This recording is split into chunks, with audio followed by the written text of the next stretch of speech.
Hola, minasan! Welcome back for another round of freelance gaming. How y'all doing? Are you doing good? I'm doing good. And gonna be doing some lore footage today. Pretty much it here on this live multi-stream with the YouTubers. Yes, YouTubers. Hello, YouTube. How y'all doing? Hello. Gotta do like Billy Crystal. Hello. I hope y'all had a great week. Great couple of weeks. Everything's all good and such. Let's see here. Looks like I'm on. Yes, indeed. Yes, indeed.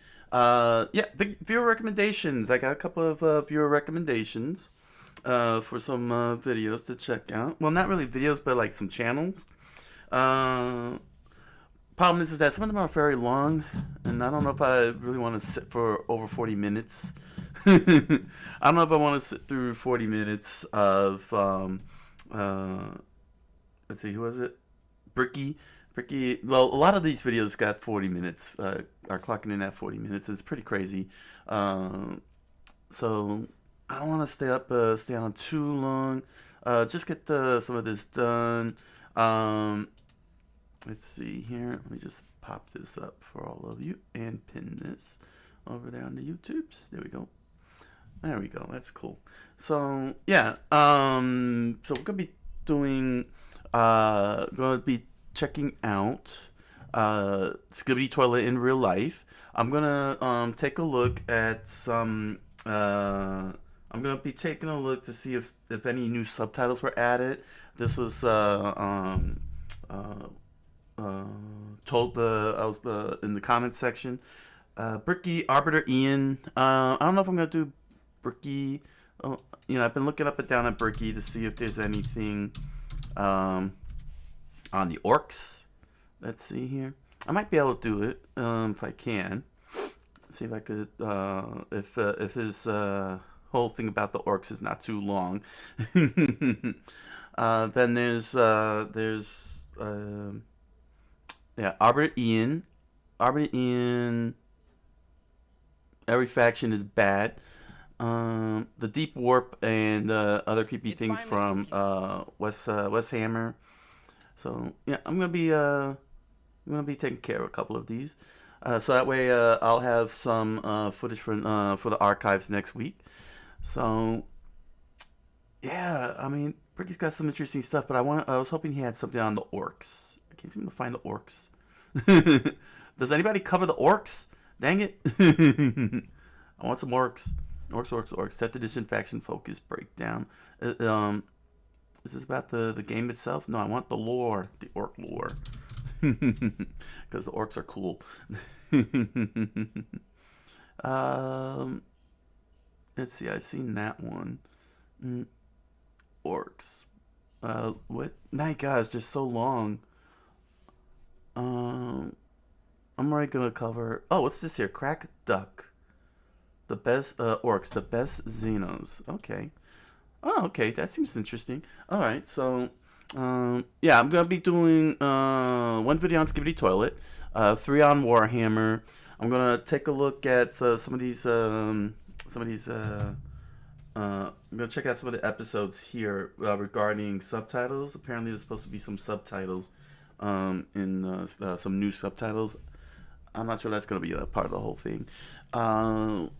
So yeah, that's pretty much on tap. I was hoping maybe doing magic lore or something, but I think that's something I want to address with all of you. But first and foremost, let me give you all my priority one weekly update, which is most likely going to be the final one. So at this point, and y'all gonna get a good look at this. I should have pulled this up. I forgot to pull this up. I am so sorry. Here we go. So it's been 2 weeks since I have been doing priority one. So I've been tapping into the live streams that the footage that I have been doing the live streams on YouTube to make up for not having any posts. I do thank all of you for your patience and understanding. So yeah, my 4th draft of my novel Trucker no Bouken I am now all the way at page 41.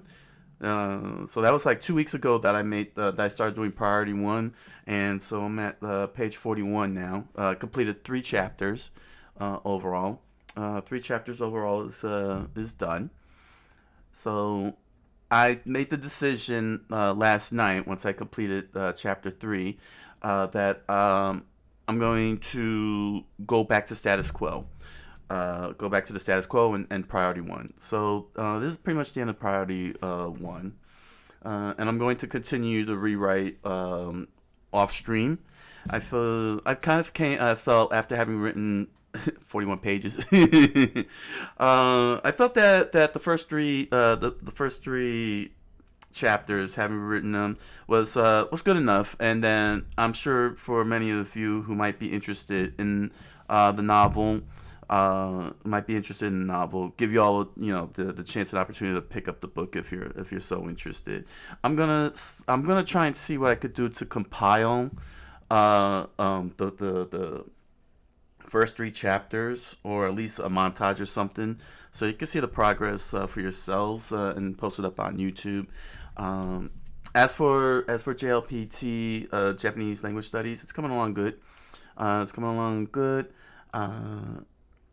More kanji is getting stuck in my head, of course.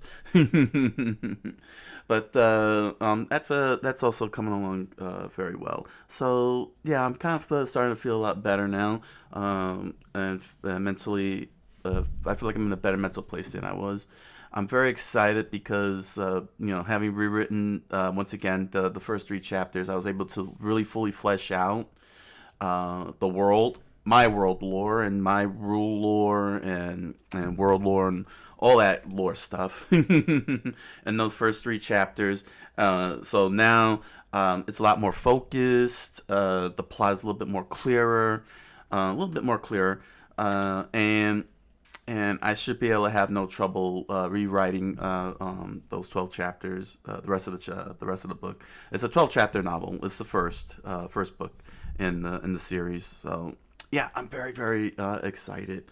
I'm very excited, and in a good place. So yeah, I do thank each and every one of you on YouTube for being very patient, and thank a lot of you for your views, your comments, your likes for the past couple of weeks on that archive footage.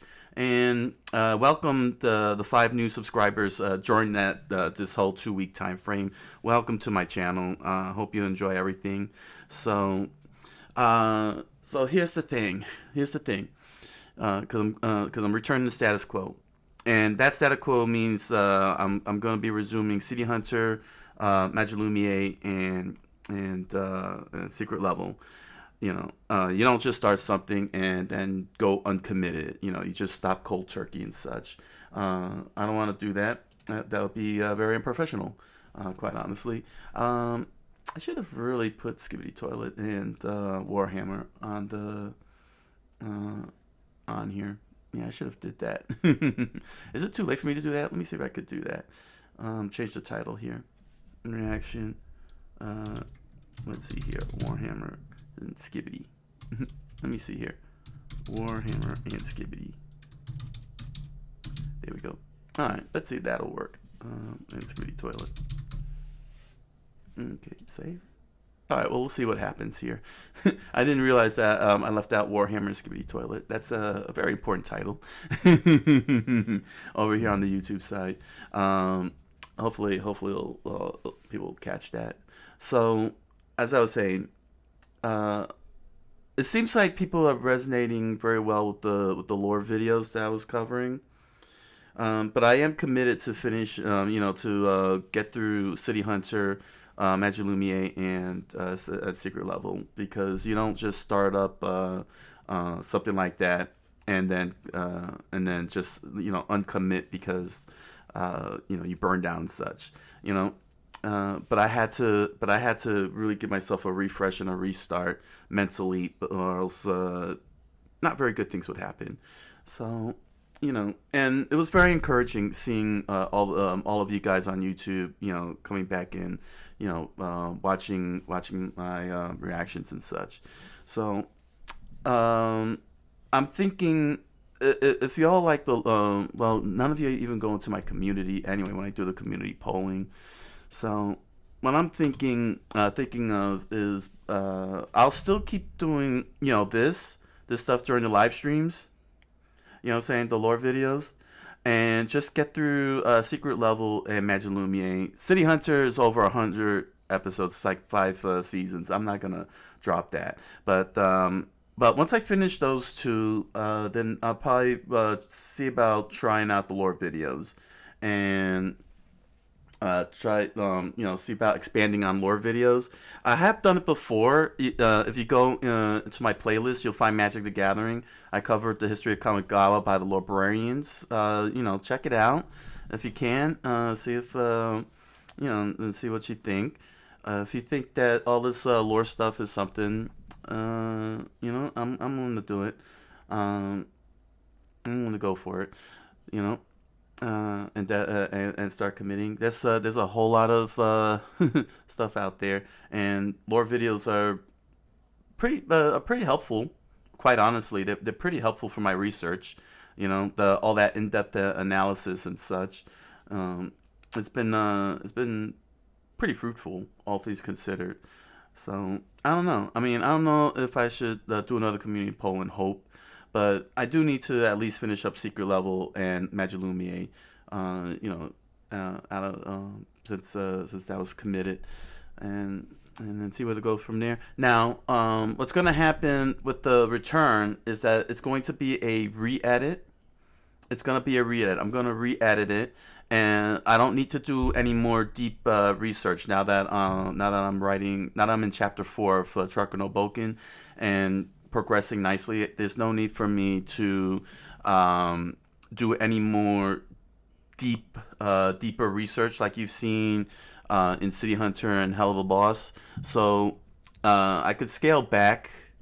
The research segments to non-existent, and centralize everything to just doing the reading info from the comments, if any of you make comments, and how you say, go to and do my three interesting moments of the show. I like the idea of 3 interesting moments. Sets me apart from all the other all those other reaction channels, if you will. And I could be able to at least explain, you know, that one specific scene that I liked about it and such. We could see how that works. Well, actually, it does work, honestly, because I did it with Magilumier in Secret Level. I'm just straightening it out over here. I'm a little fidgety, but yeah, bring everything back to basics. Hello, welcome, Eyes 4, welcome. I'll be checking out some lore videos in a second, along with some Skibidi toilet, this weird Skibidi toilet stuff. Thanks for the likes, everybody. Thank you.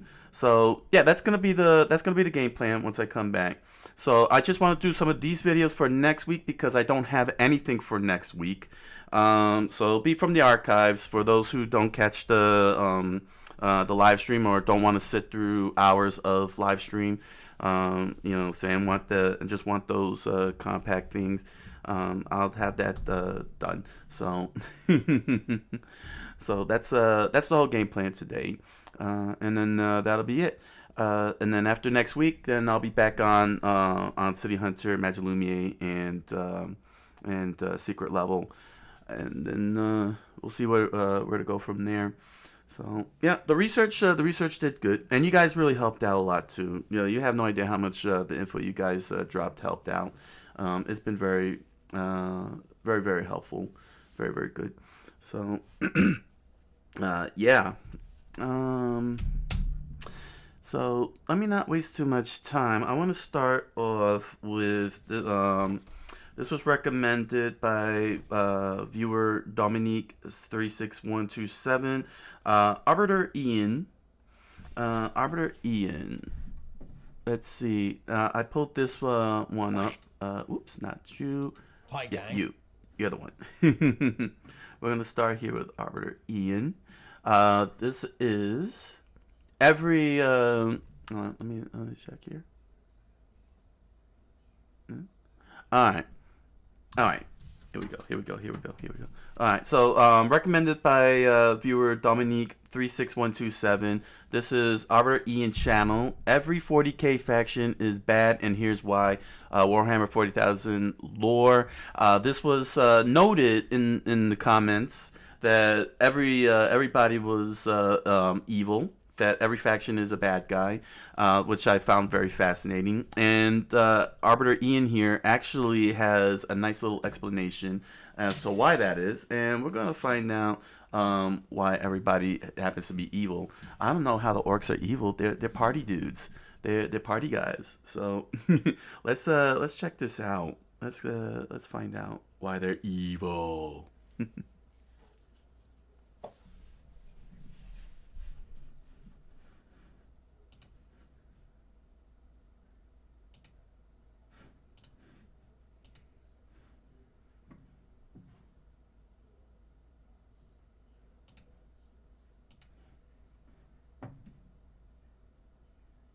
Hi gang, what's your favourite faction in 40k? Orcs. Well, whatever they are, they're bad. As we all know, there are no good guys. Orcs are not bad. Games Workshop say so all the time. Everyone's bad. Chaos is bad. The Imperium is bad. Space bugs are bad. Everyone is bad. So in this video, right, they're all bad. Orcs are cool. Why your favourite faction are terrible people.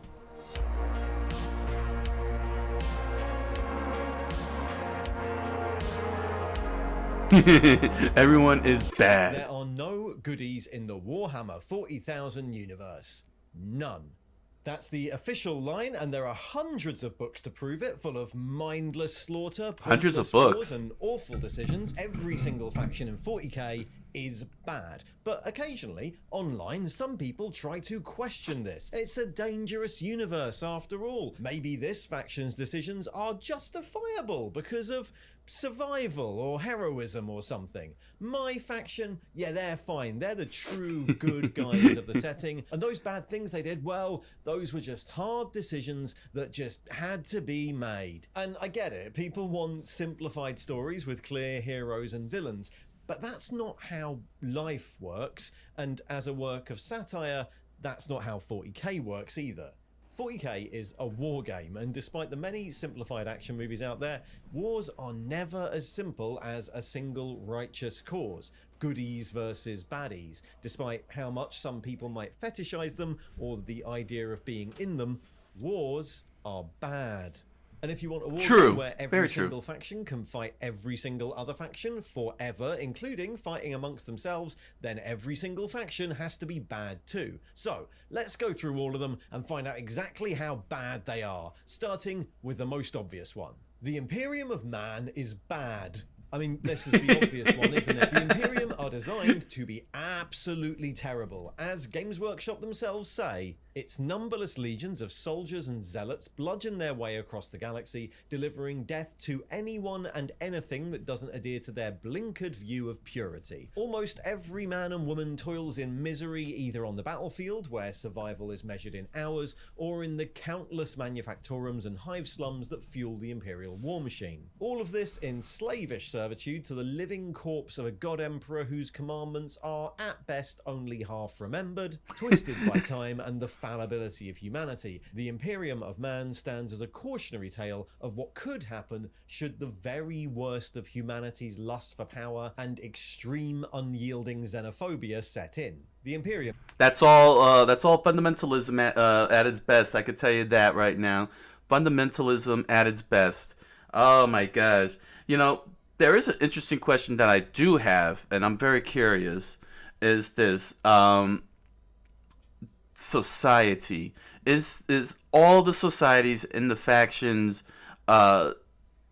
normal? You know what I'm saying? Like, while we are following the soldiers, even though we're following the soldiers, are the factions like the humans, the Tyranids, and so on, do they do they have like a daily life? I mean, they have to have a daily life, but are they followed? Are the daily lives always followed, or is it just always the war part, the fighting part that's always followed in the storytelling? I'm very curious to see what a neighborhood on Earth looks like, a neighborhood in with the Tyranids look like, you know what I'm saying? What their daily lives look like. Do they go to a restaurant? Do the Tyranids go to a restaurant and sit and have themselves space coffee while talking about the last show of Tyranid Apprentice or Tyranid Idol, keeping up with the Tyranids, that kind of thing. I'm very curious what a society would look like from these factions. And yes, the Orc Lord that I saw last time, got to see what their social orders are like. You know what I mean? I would like to see their livelihoods, like when they're not fighting, when they're not out there doing war. What are they doing at home? Are they reading a newspaper? Are they wearing an apron? Is a Tyranid wearing an apron, or an orc? Well, an orc wouldn't even wear an apron. I could see, given the way the orcs are, I could see them seeing cooking as a fight. they'll be like fighting the stove to make sure the food gets cooked in something. But I'm very, very curious. Like, does a Tyranid wear an apron and make pancakes in the morning? And and then they have then when they have their political conversation, be like, them dang humans.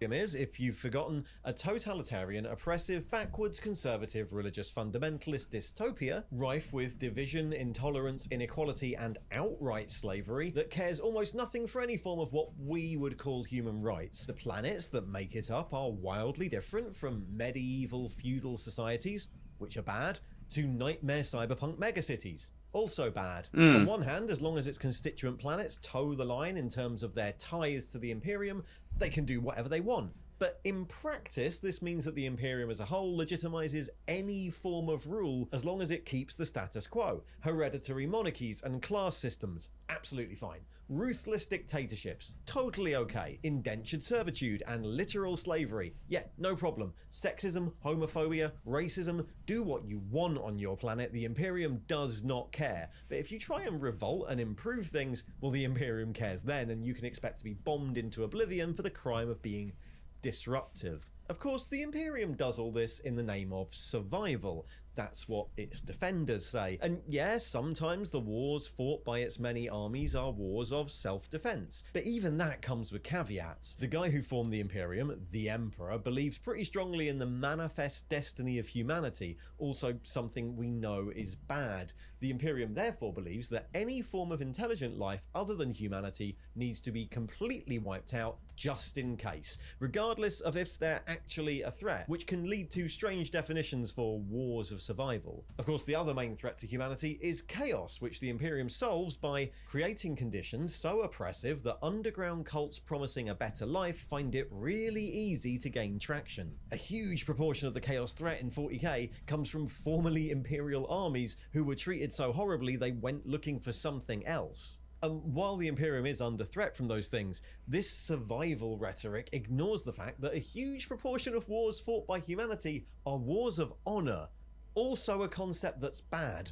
Imperial forces are likely to go to war because it impugns their honor not to, or because the actions of a foe can be construed as an insult to someone in the Imperium, or for a variety of religious reasons. Whole wasteful crusades have been fought to reclaim worlds of almost zero value because of a rumor of a lost religious relic, or the dishonor of an overrun shrine. The Imperium is also horrifically corrupt at every level, which means that whole wars can be started because of intra-governmental politicking and one-upmanship. It's also obsessed with genetic purity, no red flags there, partially because of that guy, but also because of the threat of chaos that is then played up to ludicrous levels. Though officially, the Imperium isn't actually racist within humanity. If you happen to display any physical traits that seem out of the norm to the local population, you can expect a swift burning at a stake soon afterwards. The Imperium is bad. In its nominal fight to save humanity, it frequently causes just way more suffering and hardship than it actually needs to,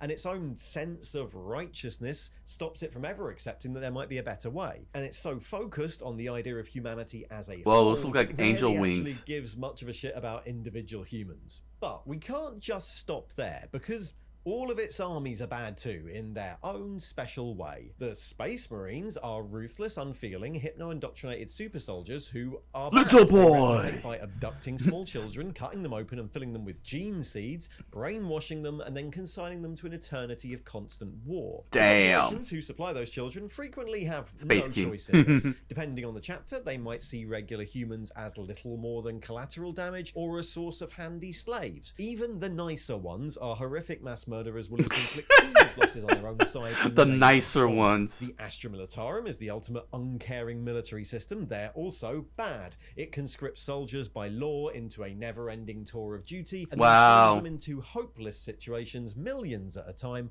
often because human life is considered cheaper to expend than material That's very resources are. Soviet. This is enabled by a literal cult of sacrifice.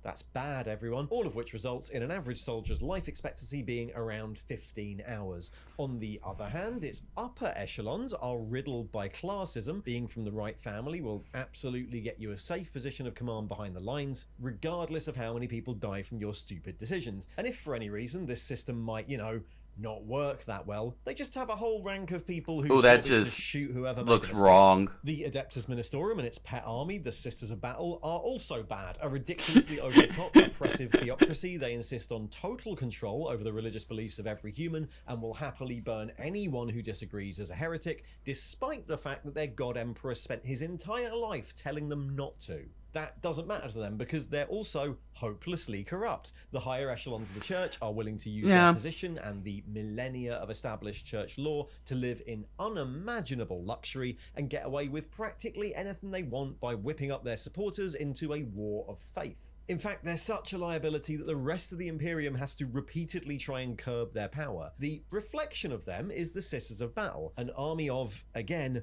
radicalized orphans with no option but to serve the church until death. They are true believers, the irony there being that their own colossal self-righteousness actually creates a psychic effect. Whoa. They dub miracles what from an the art. Emperor while burning anyone else who exhibits similar psychic abilities. Quite apart from the Psychic use of powers, religion as a tool of control, the entire organization are murderous hypocrites. The Adeptus Mechanicus are bad, a ludicrous organization to put in charge of scientific advancement, since they're also a bunch of religious fundamentalists who, at least nominally, believe progress to be heretical. They are slightly more meritocratic than the rest of the Imperium, but all that means is that your average tech priest is a raging egotist horrifying. and megalomaniac who feels justified in cybernetically enslaving Yo, they look anyone like the less powerful than Phyrexians. them. Now, there is an argument that the reason you put such a conservative organization in charge of technological progress is because, well, science gone wrong has been a problem for humanity in the past, but unfortunately, just like the other religious organization here,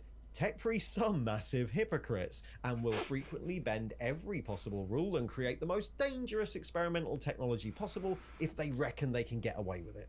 The Adeptus Arbites are, of course, bastards, a law enforcement agency who will happily throw the death penalty there's at law, anyone the cops. or anything. They're the epitome of state control of violence. They're also a reference to Judge Dredd, who, let's not forget, is a satire. is meant to be bad.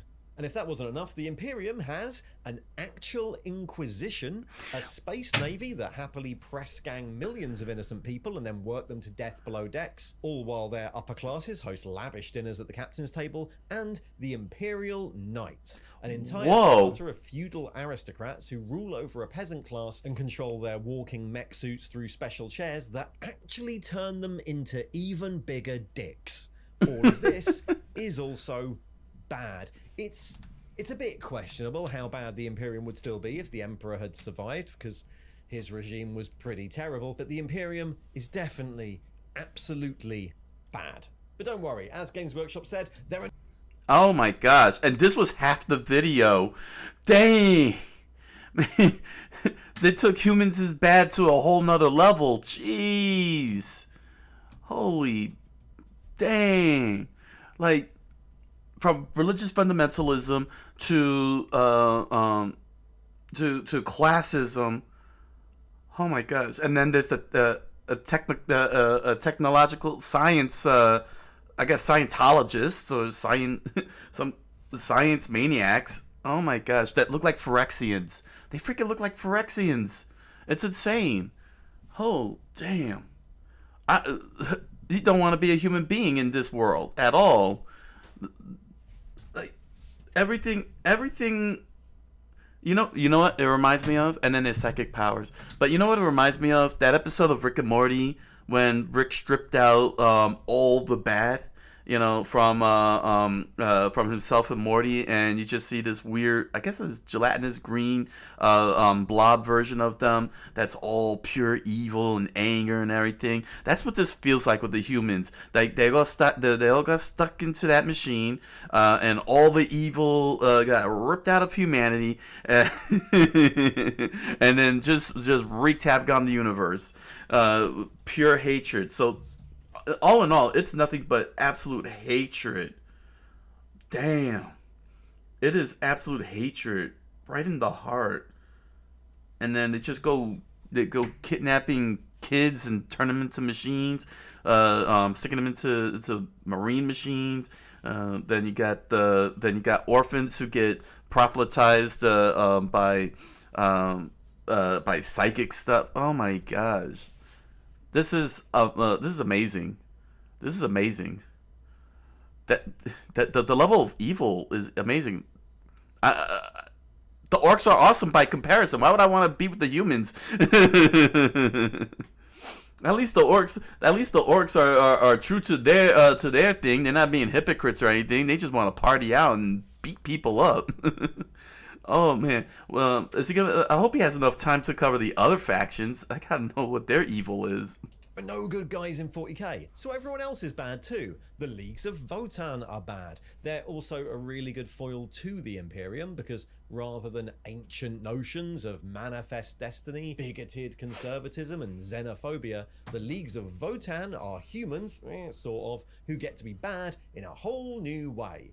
They're space capitalists. The Leagues want resources, your resources, and they don't care how many planets, ecosystems, and environments they have to destroy to get them. Is your planet a verdant paradise packed with mineral wealth? Well, better get ready to be high-lased, because if you happen to be in the way, then you might just get blown up at the same time. Anything to get those gems, literally anything. In a similar vein, the ancient Eldari are also bad. There are many different sorts of space elf, and they're all bad in their own special ways, but one of their common traits is being a bunch of arrogant racists who genuinely believe that the Eldar are just fundamentally superior to everyone else. Craftworld Eldar, the good ones, view every other species of the galaxy as little more than barely evolved animals and will happily sacrifice billions of humans on the off chance that not doing so might lead to the death of a single Eldar. And they're pals with the Exodites, who will happily murder anyone for stepping on their lawn. And then Then we have the Drukhari. The inhabitants of the dark city of Komorra treat everyone else in the galaxy like fuel and have developed a whole they do look like major villains. As much pain as possible to keep themselves safe from Slaanesh. Now, you could argue that this is another necessity for their survival, but of course it isn't. The Drukhari just enjoy it. Slave raiding for more torture fuel is a major part of their culture. Watching people get murdered in gladiatorial arenas is their main source of entertainment, and they do all this because living on a craft world or an Exodite maiden world just sounded boring. Eldar are really free to move between all their different cultures. The Drukhari stay in theirs out of choice. And then yo, that's insane. They enjoy killing people because they're bored. Yo, that's the worst kind of bad. I'm bored, so I'm just gonna start killing people because I need to be entertained with something. That's madness. What a lore build on that one. Oh man. So we're bored. We're bored. Oh my gosh. I would have expected boredom from the orcs. Not like this. Oh my gosh. But the thing is that they don't go out into battle like the orcs do. They just capture you and put you in a gladiator thing, throw a couple of Q sticks and say fight each other. That's madness. Oh, that's not bad. That's madness. Outside those main Eldar factions, you have a death cult and a bunch of murder clowns whose main job is to try and make sure all the different Eldari factions have each other's back against, you know, the inferior, lesser species they keep murdering. Then we have the Necrons, who are obviously bad. The Necrons are a species who launched an entire war because they were jealous of the Eldar's dads, and in order to win it, they gave a bunch of space vampires even more power, which obviously had no bad effects. They, just like everyone, can't share. They claim rightful ownership over the entire galaxy, and mostly consider anyone else living in it a sort of infestation to be exterminated. Their society is split into another series of hereditary class-based monarchies, except since they turned themselves into robots, all the lower levels of society are, they look like the Terminators, mindless robot slaves.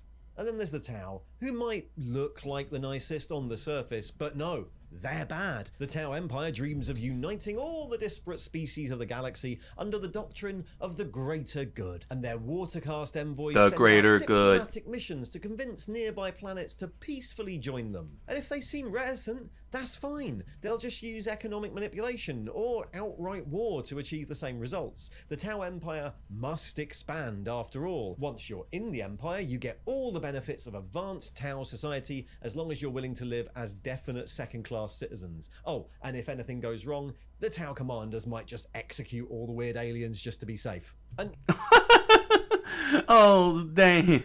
So they're like, I come in peace. And then guns pop out of their sleeves and like deny their want for peace with you. They remind me of didn't Genghis Khan do that? Wasn't that one of Genghis Khan's tactics? He'd show up, he'd be like, join me or I will tear you down. I'll give you peace or I will destroy your city. He gave them that option. Isn't that what Genghis Khan did? That's a Genghis Khan move if I ever heard one. We bring you peace or you or die. Peace or death. No one's really sure if this is all based on ethereal mind control or not, but yeah.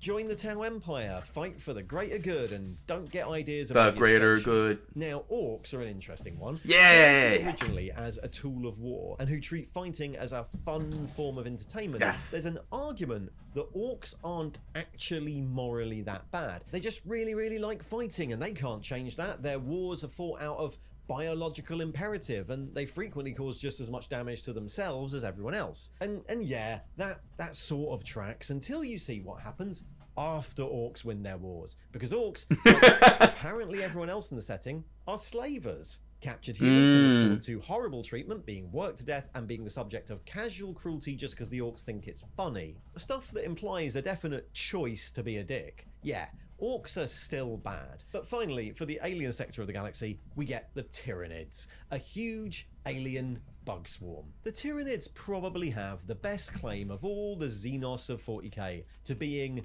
not actually bad. They're kind of depicted like a swarm of locusts, inevitably drawn to populated areas of the galaxy to consume, with no more moral choice over that than any other animal might have. Unlike the orcs, they aren't deliberately cruel, they don't torture captives, and it's implied there's no real other way for them to exist. And to a degree, that also rings true for gene-stealer cults, who are people who have been, to various extents, psychically and biologically manipulated by a Tyranid parasite until they aren't really acting from a position of free will anymore. So while they're obviously designed in every way to mimic horror movie monsters, it's hard to make a case for the Tyranids actually being like morally bad rather than just, you know, dangerous. But then we don't actually know how clever the hive mind that's in control of them is. It's certainly able to adapt in ways that suggest so they're like the Borg or like the slivers, which might suggest the ability to make moral decisions. So I'm gonna go with like maybe bad. Anyway, then finally, I mean, it could still be bad, but now you got in that case you got to define what you mean by bad. Morally bad, socially bad. You know, now the breakdown is happening. So the preface that Arbiter Ian started off with was comes off as something of morality. Now all of a sudden, we find that the Tyranids are not really morally bad, in a moral sense. He needed to really clearly define that. He had to clearly define that a little bit better, honestly, because the more, I guess I wouldn't say sentient, but the more structured, I guess, the more structured races, the humans, the Eldari, the Tau Empire, they have absolute self-conscious awareness of right and wrong, and they chose to be wrong, even though they believe in themselves to be right. Oh gosh, I think I'm whiplashing my brain here. But then when he comes to the orcs, he points out that they're not morally bad, but their behavior, their actions and behaviors are still bad, and they still and in Victorious they will be tormentors and slavers all around. But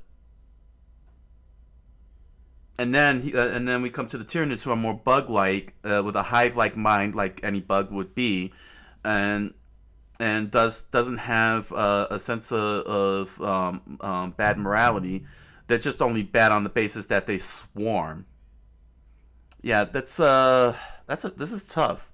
When trying to declare that all race and factions are bad, you gotta really clearly define what that means for the story and the lore.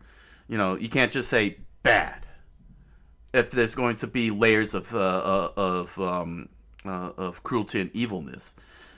Maybe bad might not even be the term to go with, because, you know, yeah, their behaviors are bad, but if they are the lesser, if the orcs are the lesser of two evils, you know, it's like, are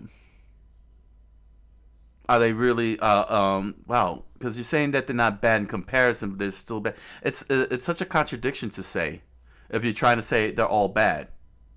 That's a very difficult thing to do, in this manner, with the world built.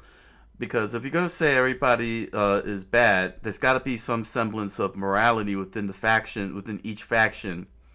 You know, sort of like how you say, a code. There we go. You know, they have either a philosophy that is bad or a morality that is bad. Like in the case of the humans, they got a lot of bad morality, while the Tau Empire has the philosophy of the greater good, and that's bad in and of itself. So the orcs, like I said, they're party dudes. But how can they be? How can you sit there and say they're bad? Maybe dangerous would be the appropriate word, but to try to gauge them whether they're philosophically bad or morally bad is extraordinarily difficult, because they have a very different mindset. You know, their concept of good and bad, which is expressed through fighting. Fighting is good. Not fighting is bad. That's basically their ideology in a sense. So they would have to be ideologically bad. That would make a lot of sense. So now we got the humans who are morally bad. We have Tau, who is philosophically bad, and we got the orcs, who are ideologically bad, because their ideology is you go out and fight. Not fighting is bad. Fighting is good. That's an ideology.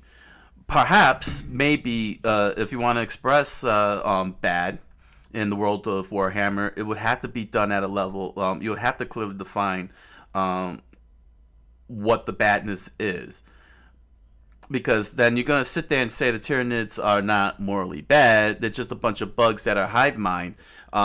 They would have to be naturally bad, naturalistically bad. I don't know. Well, to say naturally bad is not right. The Tyranids would have to be. well, they're not fundamentally bad. They live on a hive mind. They live on a hive mind.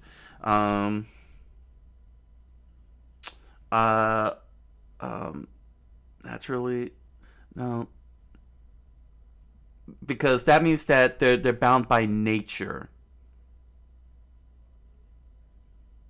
And usually with nature, they're instinctually bad. There we go. The Tyranids are instinctually bad. Hey, there we go. So humans morally bad. The Tau Empire philosophically bad. The Orcs ideologically bad. The Tyranids instinctually bad. Now we just gotta figure out about the Drakari and the the Eldari. Well, with the fundamentally bad, I think they would be fundamentally bad. Yeah, Eldari would be fundamentally bad. Yeah, so humans, morally bad. Eldari, fundamentally bad. Tau Empire, philosophically bad. Orcs, ideologically bad. Tyranids, instinctually bad. There we go. There's our level of badness. If we wanna start really bringing down into the semantics and the technicals. Let's get the. It's not that far done. Let's finish this off. After all the slavery, manifest destiny, slavery, resource consumption, slavery, torture porn, and slavery, we get to the actual villains of 40k, Chaos. And guess what? Chaos is bad. So Chaos is a difficult one at first glance. The four great powers of Chaos, Khorne, Slaanesh, Nurgle, and Tzeentch, are a bit like Slaanesh looks like that? In that they aren't really capable of free will. Khorne isn't a person who chooses to be really bloodthirsty. Khorne is the emotion of anger, a great metaphysical cloud composed only emotionally bad, and whose desire is to only make more of itself. It doesn't understand what good and bad are, so calling Khorne evil would be like calling a really dangerous hurricane evil. It can't really act any other way. Khorne is always going to create as much anger as possible, Tzeentch as much scheming and betrayal as possible, Nurgle as much plague and disease as possible, and Slaanesh as much decadence as possible, and none of them are capable of understanding moderation. The lesson of Chaos is that anything in excess is very, very dangerous, but they can't really act in any other way. And it's arguable that this applies to demons too, who are minor reflections of their master, so they're also incapable of acting any other way. But Chaos does not get a free pass, because not only are they bad for everyone else, but also because the real threat of Chaos tends to come from those who serve it, and those people are bad. Pretty much all the I just love how he stresses bad. Are composed of humans or other alien species who decided that serving Chaos might give them power. And since Chaos tends towards the excessive, gaining that power requires doing really bad stuff. Some Chaos followers are just overtly power-hungry monsters, sacrificing entire worlds for the promise of immortality or material gain. Some Chaos followers treat it like a religion, sacrificing millions for the glory of their gods, again, a choice in this world. And some Chaos followers are just really, really bitter people who only care about revenge, a motivation that is generally considered bad. Even the demonic legions, who, to be fair, don't really get a choice, tend to be led by demon princes, who were once mortal chaos worshippers who fell into one of the other three brackets. So, yeah, bad. Chaos promise freedom from the oppressive Imperium and limitless power, but to get it, you have to be pretty bad. So there, everyone in 40k is bad. Whoever you pick, they're terrible people making awful decisions, like, say, wars. It's the perfect justification for a war game, and weirdly less problematic than a million other games and IPs that glorify war by insisting one side is fighting for some sort of oversimplified righteous cause. The fact that every faction has layer upon layer of infighting, leading to cynical politics, terrible decisions, and countless deaths is surprisingly realistic. Yeah. That's how most real-world wars work. In fact, it's what many sci-fi franchises have had to adopt over the years when they get to a certain level of complexity, because the idea of a completely righteous cause never really holds up. Generally, even the overt good guys have to adopt some shades of grey to make them believable. This world also forces the writers to come up with ways of making characters that are actually relatable within this. Otherwise, selling Black Library books would be really hard. The heroes of these stories tend to be and Bison individuals trying to do their best to protect their friends and comrades while trapped within a terrible system, or even people indoctrinated into the terrible system who have to make hard choices about when to toe the line and when to do the right thing, which is, of course, all very relatable. The fact that every faction in 40k is terrible in their own unique way, that no cause is completely righteous and just, is what makes 40k so popular, because it's just an exaggerated version of the real world. Anyway, that's it. You've been a bad viewer. I'm a very bad viewer. Oh my gosh.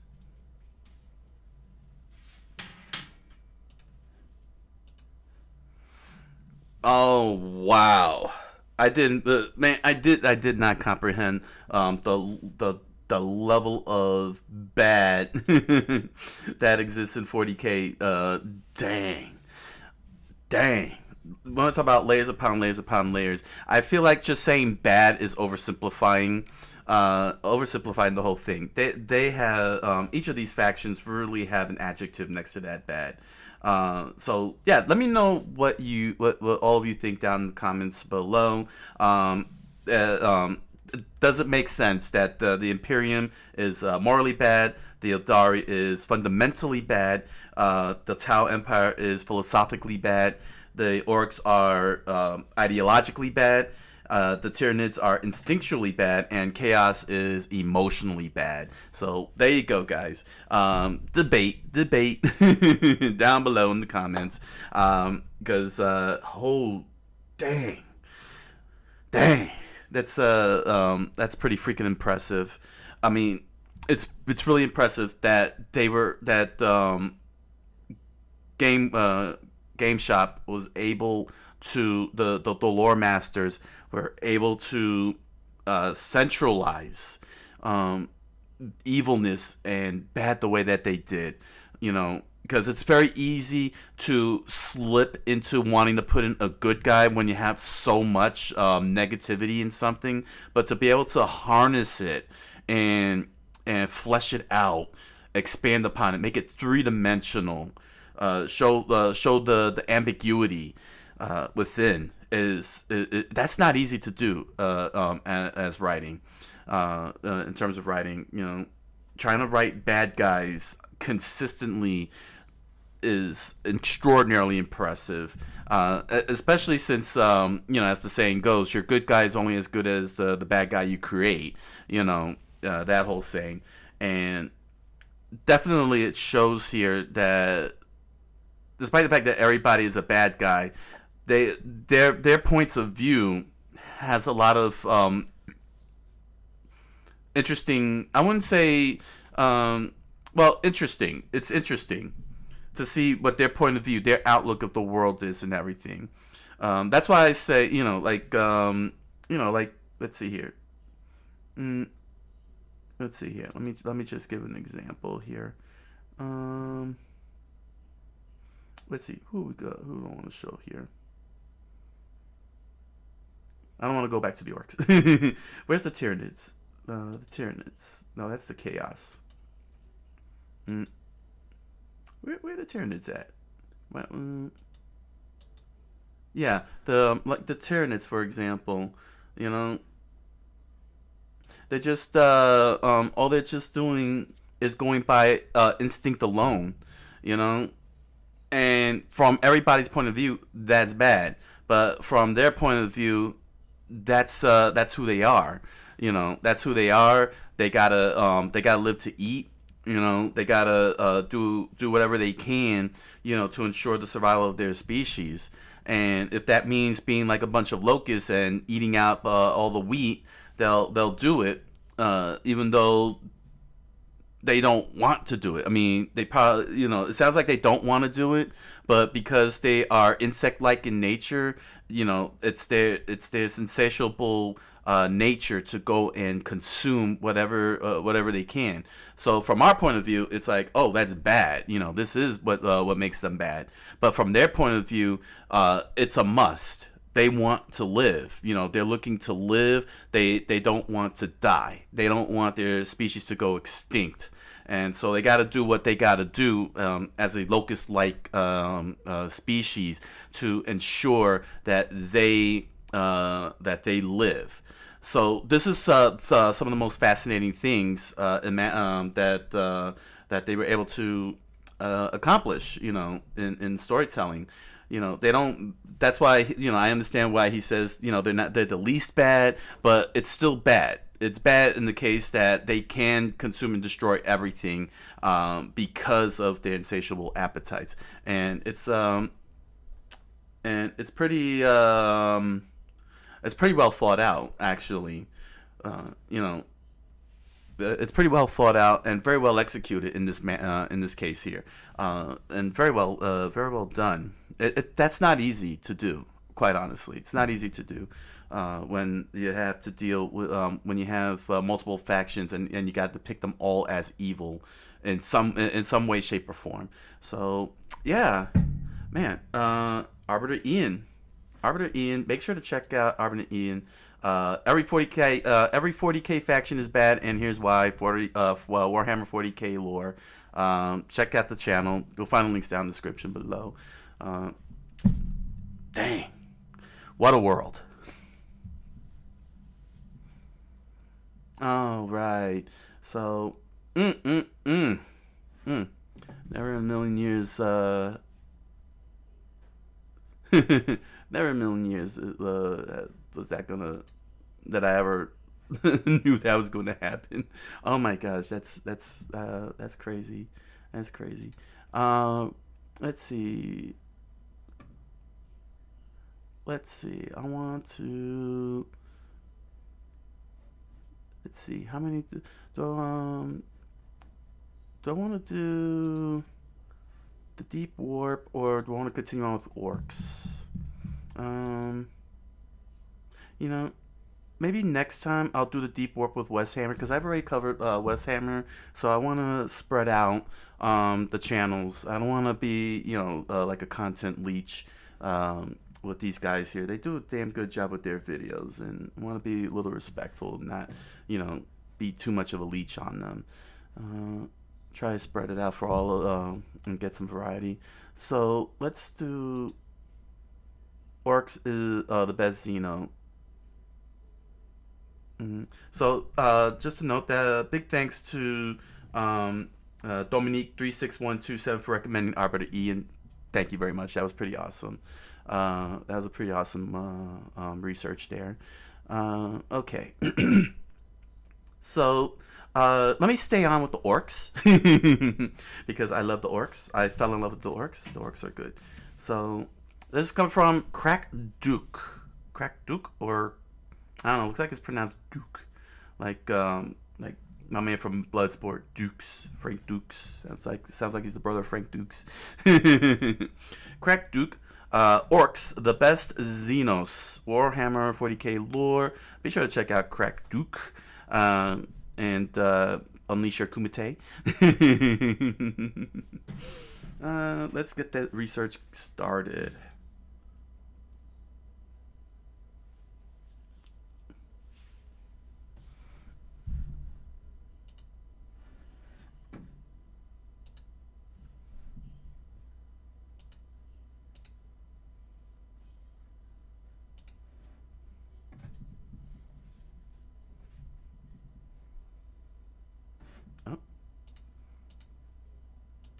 There we go.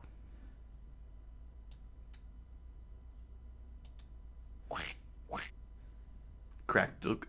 Disclaimer, there'll be even more random shouts. It's Orktober! Orcs! Am I right, boys? Oh, that's cool. Boys, that Orcs. Orcs are my favorite Xeno species, and probably my second biggest 40k army. Which, come to think about it, maybe my little cracked brain just likes seeing a ton of little green men on the tabletop.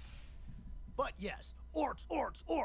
Everyone's favorite, silly, goofy, heavy metal, ramshackle, Yo, heavy metal orcs? Orcs are a race perfectly suited to grim dark 40k world. You know the classic line, in the grim darkness of the far future, there is only war.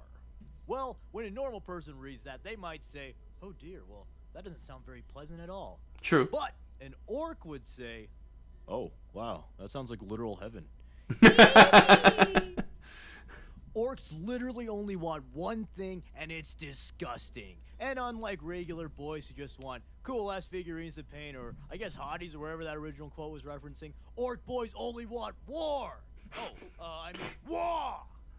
Wow. Eat and breathe war, and that's at least slightly literal. All of orc culture and biology revolves around war, warfare, and large military conflicts, aka war. Orcs are one of the oldest species in the galaxy, and were literally biologically engineered for war. Really? The oldest species? That is this one. The old ones, basically super intelligent, near godlike, magic space lizards, created the Eldar and later the Kroorks in order to fight the Necrons in the war in heaven. That's a video for another time, but just know it was pretty nutty. And nutty times call for nutty dudes, and nutty the Kroorks were. Not a ton is known about them, but the Kroorks are the pinnacle of orc kind. They have all of the modern orc strengths, tuned to 11, while also being extremely intelligent. They were the perfect warrior race, as they were self-sustaining, repopulate quickly, and got stronger based on how strong their opponents were. That last part was actually part of the reason why they became the weaker modern-day orc. The War in Heaven was astronomically nutty, a clash of gods with peak Necron, Eldar, and orcs, along with some other wackos. So, after the war was ended, the Kroorks were basically malnourished as they no longer had super powerful foes to constantly fight. Consequently, they began to regress and were systematically hunted down by the Eldar. And as the years passed, the orcs became weaker and weaker until their modern-day iteration. Which, the modern-day orcs being the weak, watered-down version of the orc race is pretty crazy considering their presence is usually an impossible-to-get-rid-of green apocalypse-level event. But with that, what makes the orcs so dang dangerous? And why exactly are they a perfectly engineered warrior race? Because they're green, and green is best. Yes. Orcs, jokes plus orcs aside, them being green actually is tied to one of their greatest strengths, their unending tides. But I'll get to that in a bit. First, I need to cover the basics. Orcs are incredibly tough and strong. Their bones are thicker and more dense than humans, they have simpler organs, less sensory nerves so they don't feel as much pain, and they have a layer of spongy flesh to lessen impacts. Okay, so they have tough bones, tough and dense bones, and have less pain receptors. All right, tough bones, less pain receptors. The Kroorks are the I hope I'm pronouncing that correctly. I was like listening to him and it sounded like he was saying quarks, like quark. The quark, Krorks.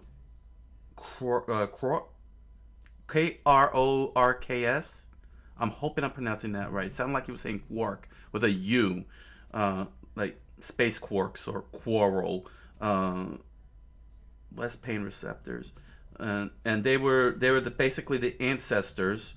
I got because he's moving very fast, so they're the ancestors, the ancestors of the present orcs, and fought in War in Heaven, fought in War of Heaven, and then they regressed over time size wise over the years because of lack of fighting or lack of motivation to fight. He was going very fast. My brain couldn't process it. Very orc thing to do, quite honestly. That's a very orc thing. He's being very orcish by speed running the whole history. But this is a good little primer in terms of their background lore. I'll need to find a more slower video that can really break it down and allow me to food process the orcs. But it seems like the Eldars were behind the orcs. Eldars behind the orcs. In the beginning of time. So, oh gosh. But even so, that's actually pretty cool that they were giant, badass, mech walking, armored beat 'em up, and they actually fought heaven, or at least inside heaven, before they got basically shrunk down. I definitely I'm going to want to know about this War in Heaven. and how the orcs and how the orcs handle it. All these traits make the orcs very durable and deadly in combat. They're basically really, really hard to kill, roided up gorillas with giant guns. And basically, swords. they're And juggernauts. that hard to kill part is no joke. Orcs can survive dismemberment, decapitation, impaling, crushing, and pretty much anything else, at least for a short time. And that short time is often enough time for them to shoot you in the face or crump you in return. In addition to this, remember that the orcs also get stronger than bigger the more they fight, the more powerful their opponents are, and the more unified they are. This makes orc wars incredibly dangerous as they unify orcs to a common cause and gather more and more greenskins to wage war, constantly powering themselves up. Now, back to green, and this next part doesn't really make sense for real science, but who gives a damn? This is 40k, rule of cool, baby! So, the orcs are supposedly green because they have chlorophyll in their blood and can photosynthesize. This, in conjunction with their ability to eat pretty much anything and the fact that their food literally grows with them, means that almost all their labor and supply lines can be dedicated to more Deco! To elaborate on their food situation, let me describe the typical orc reproduction cycle. And okay, let's hold off on that for a second. I need to process the chlorophyll part here because that's freaking awesome. Basically the orcs are supermen. They because they're chlorophyll, they absorb the sun and get stronger and stronger like Superman.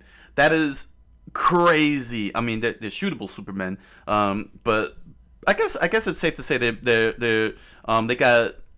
got the sun absorption of Kryptonians with the mad fighting desire of a Saiyan. The orcs are Saiyans and Kryptonians combined.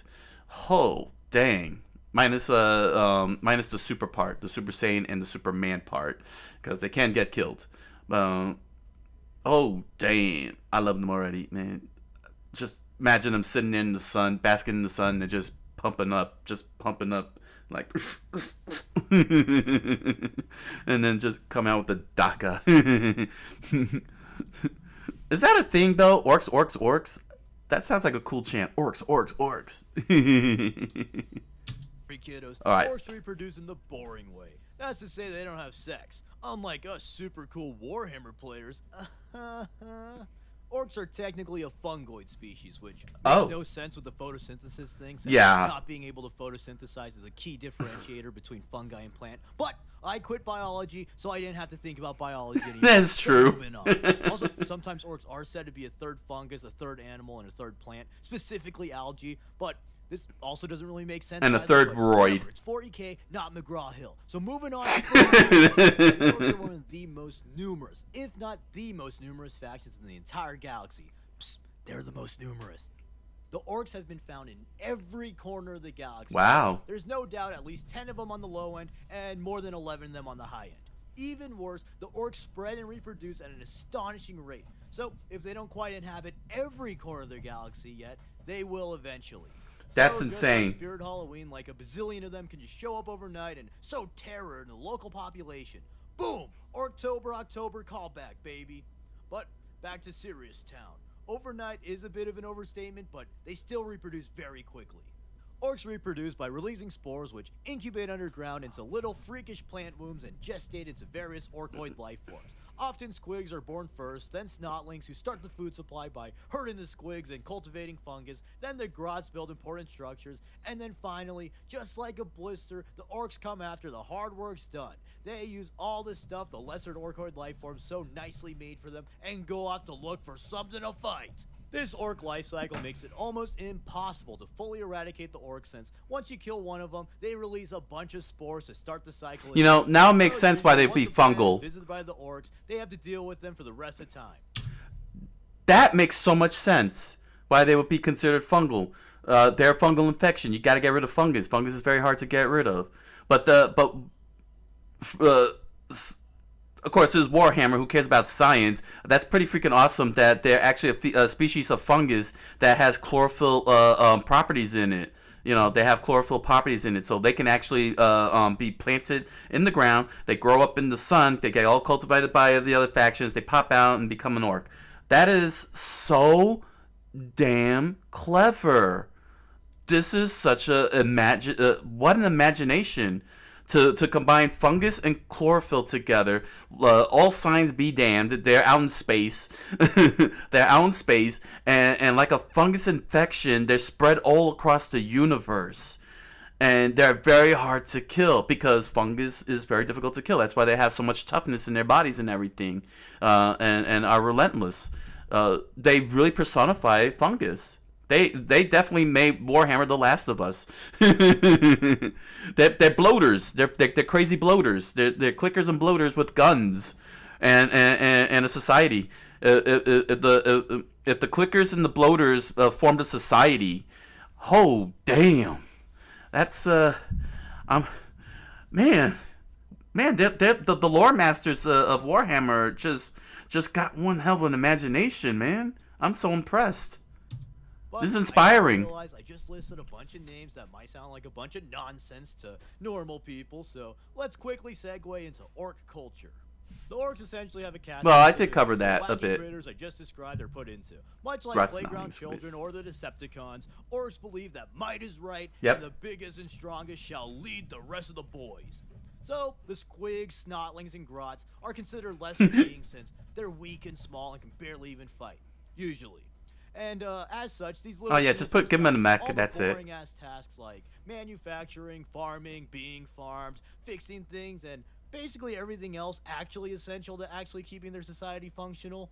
Meanwhile, the proper orcs get to do the fun stuff, like killing things. Woo! I got my answer. They do In farm. here, in their own subspecies, they're also put into soft classes. The run-of-the-mill orc is simply referred to as a boy, and these serve as the standard infantry of an orc. Wah! Although generally the weakest orc, the boys are still brutal green monster men that can kill most things, especially when he's joined by like a million other boys. Another important part of orc biology is that they all have some sort of innate knowledge coded into them. Usually this is just like a million different ways to brutally kill stuff, but sometimes it's things like engineering or magic, which brings us to the more specialized boys called odd boys. First up are the mech boys, who invent and fix all the orcs' technology. They can pretty much fix or make anything, but they don't truly understand how the machines work. Rather, they just rely on their genetic instincts to get the job done. To demonstrate their absolute genius, here's one of their greatest inventions. It's called a shock attack gun. Oh, alright, sounds like an electricity gun. Impressive, but kind of sci-fi. Do people blow up when they get shocked? If you thought that, well, you need to think like an orc, buddy. Sure, a shock attack gun probably uses electricity somewhere, but this beauty's main form of attack is to create a small tunnel through the warp that snotlings are blasted through, or sometimes they run through the tunnels, which actually that's kind of funnier. So I like that better. They're running and through. Basically, this gun teleports snotlings into whatever the orc is shooting at. Then the snotling goes crazy style and wrecks whatever. Yo, I love that. Wizard. Then, pain boys have PhDs coded into their DNA and serve as the surgeons and doctors of orc society. This usually just amounts to them haphazardly replacing limbs with robot limbs, injecting a variety of strange drugs, and role-playing the ancient Terran hero of Victory, Frankenstein. And then weird boys have my middle school self coded into their DNA. I'm just kidding, of course, they aren't nearly that weird, and are actually far more focused on magic. Regrettably, I the LARPers. Teleport or shoot lightning in middle school. It's the orc But yes, LARPers. the weird boys, they use magic. All orcs emanate a psychic energy, which we'll get into a bit more later, and the weird boys absorb this energy and can channel them into various abilities like teleportation. Their mana is psychic orcs. punches, shooting lightning, shooting fire, shooting lasers, etc., etc. And then next up, the most important odd boy, the brew boys. Because what's the point of having an army of boys Without if you alcohol? can't crack a cold one with them?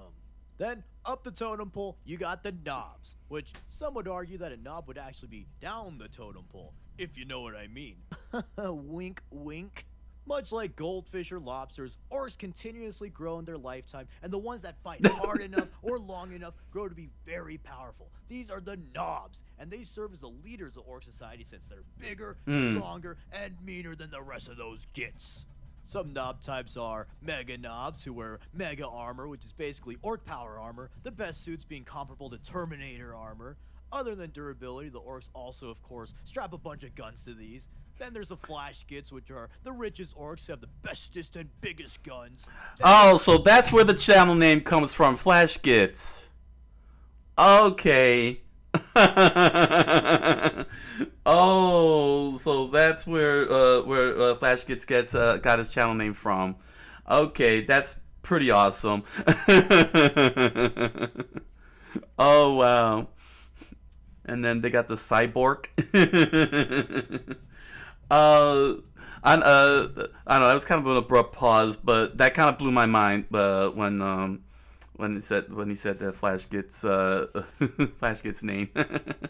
Oh my gosh! Hold on, I want to go back and see what the Flash gets does. Strap a bunch of guns to these. Then there's the Flash Gits, which are the richest orcs who have the bestest and biggest guns. Then there's the Cyborgs, who are orcs gravely injured in battle, but deemed important enough to be cybernetically reconstructed by the Pain Boys. And then there's some other ones. And then finally, on the top of the top, there's the War Boss, who's the biggest, Whoa. the baddest, and the most brutally cunning of all the orcs. He, of course, gets all the best stuff and leads the wars. Finally, for Orc Society, they often group up into tribes, and these tribes group up into clans, each clan having a unique color scheme and specialty. Quickly, the 6 biggest ones are the Goths, who love checkers, and the strongest orcs, who also extra love melee, the Death Skulls, who are lucky and like to steal stuff, the Snake Bites, who are boomers who think that technology is stupid and scary, the Evil Sons, who like to go fast and paint everything hot rod red, and then the Blood Axes, who are the first to find humans and adopt some of their tactics, such as actually using tactics, and they also trade or act as mercenaries sometimes. And then there's many lesser clans. Next, let's cover orc beliefs, both their religion and famous psychic ghost. Fighting is their life. 2 gods. Why do they need 2 gods? Well, because it would be stupid to be a super powerful god, since you could just crump everything else with ease, and that's boring. Therefore, they need a buddy to fight with. So there's Gork and Mork. Oh, that's the comment section mentioned that. The comments mentioned Gork and Mork. Orc war philosophies. And to close off this holy orc trinity is Gazkul, the prophet of the wall, and technically Orc Jesus. Like, come on, Orc Jesus, reborn a number of times, performs orc miracles, and killing a ton of things is the closest orc analog of going around performing good deeds and spreading benevolent teachings. Then on the other side of the orc belief coin is their unique species-wide psychic ability called the Psychic Assault, a concept who gives the stupid-ass shovel memes a run for their misconception money. The Psychic Assault is essentially a psychic field made up of the psychic aura of every orc in an area and can have tangible effects based on the collective orc belief. However, this effect is very, very often over-exaggerated in memes and stuff to a, quite frankly, stupid degree. Orcs cannot just imagine anything they want into existence, otherwise they would just own the setting, since every orc legitimately and strongly believes that they are the bestest. No, the Gestalt effect is much more subtle, and although some sources do vary, I like to think of it as a reality loop, meaning that it could help orc things work better, but isn't a Green Lantern ring or a reality stone. So, for example, an orc can't just imagine a brick as a gun and shoot it, or a jar of mayonnaise as a saxophone and play the blues. Rather, they can believe that their shitty gun isn't so shitty and it actually functions properly. Whereas in the hands of another, it's a placebo. Just be a piece of crap that jams every other shot. This is also where the color thing comes into play. Some say that the orc color thing isn't real, both in lore and on a metatextual level, but I personally subscribe to the idea that it does give subtle bonuses because it's more fun, and other factions have at least low-level reality warping born of belief, so orcs having it makes sense. So red goes faster, blue is lucky, yellow's exploding, and so on. Another way this manifests is in their wars! Orc wars! Or basically orc crusades where they go plan to plan, destroying everything. It's called a wogs, huh? As previously mentioned, when on a war, the more orcs there are, the stronger they get, and this is from the Psychic Assault. Usually orcs are scattered and fight each other as often as they fight other races. However, sometimes the orcs will band together and go on a war. Unified, the orcs becomes bigger, stronger, and slightly smarter. They also use their Psychic Gestalt to unknowingly navigate their space hulks, rocks, attack moons, and whatever vessels they have to get onto other planets ripe for a crumpin'. And finally, let's just talk about why everyone loves orcs. The orcs are goofy comic relief, they have cartoony antics, silly dialogue, fun, wacky contraptions and weapons, and they're just really fun. They are. They really sound fun. Literally everyone else, orcs are a proper grim, dark monster. To face an unending tide of excessively cruel, relentlessly durable green monsters who literally only want war is a hopeless nightmare. Kill an orc and hundreds will replace it. The more you fight a orc, the stronger it gets unless you utterly eradicate it. Orcs are everywhere, and they're not leaving anytime soon. Then, from a hobby perspective, they're just such a fun faction with so much baked-in creative freedom. Yes, you could technically kit bash anything for any faction, but to me, I like to at least follow the lore a little bit for my hobby projects, so having a faction that's known for stealing stuff, making ramshackle gear, and using pretty much whatever is a kit basher's dream. After all, every kit is an orc kit.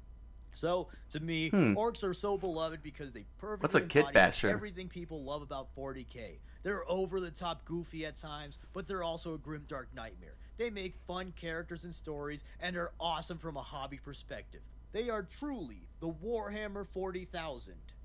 But yeah, that's the orcs. The best Xenos in my opinion, and the only faction in 40k where the majority of them are having a good time. They're literally in orc heaven. Green is truly the best.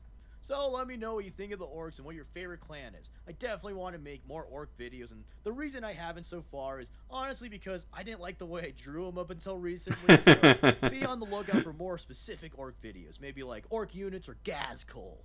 And thank you. Oh, dang.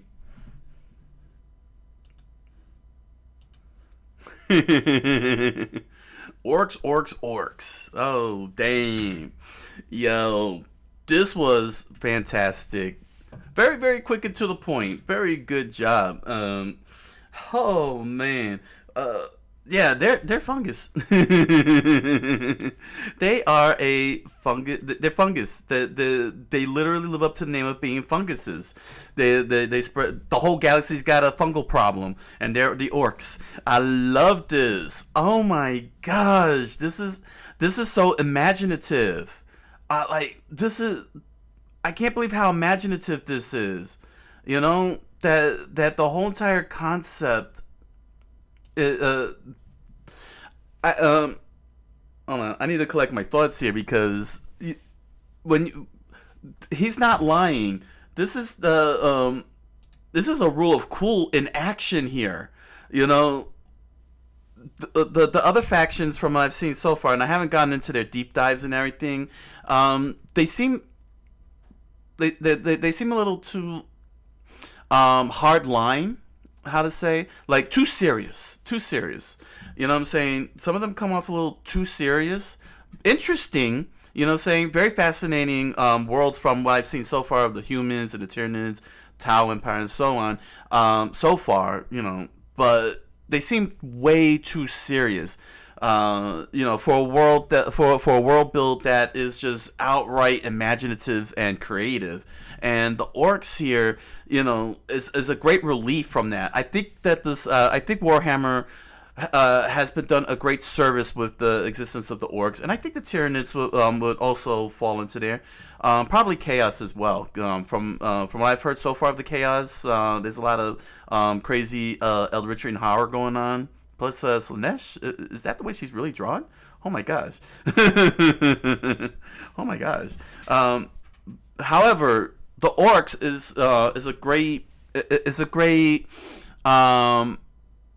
cool down from Warhammer, because it looks like from what I'm seeing as I'm going further and further in, that Warhammer is in a sense extraordinarily serious.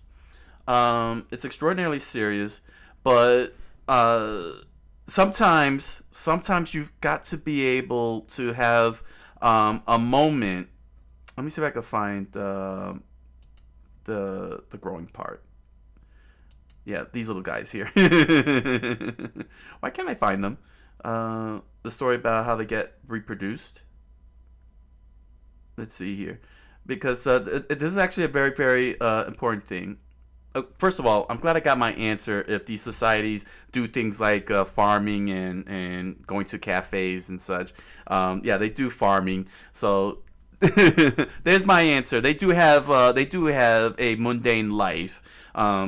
I'm sure it's probably very epic, to say the least. You know, that they gotta fight the gophers and the rabbits, or their equivalent, of course, from eating up their food and everything. I'm trying to find the reproductive part. Is this it? Yeah, this is the reproductive part.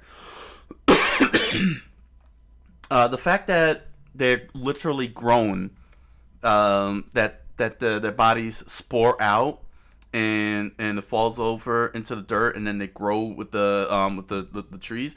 Combining fungus and chlorophyll, even though in real world terms it's not possible, but this is still fantasy.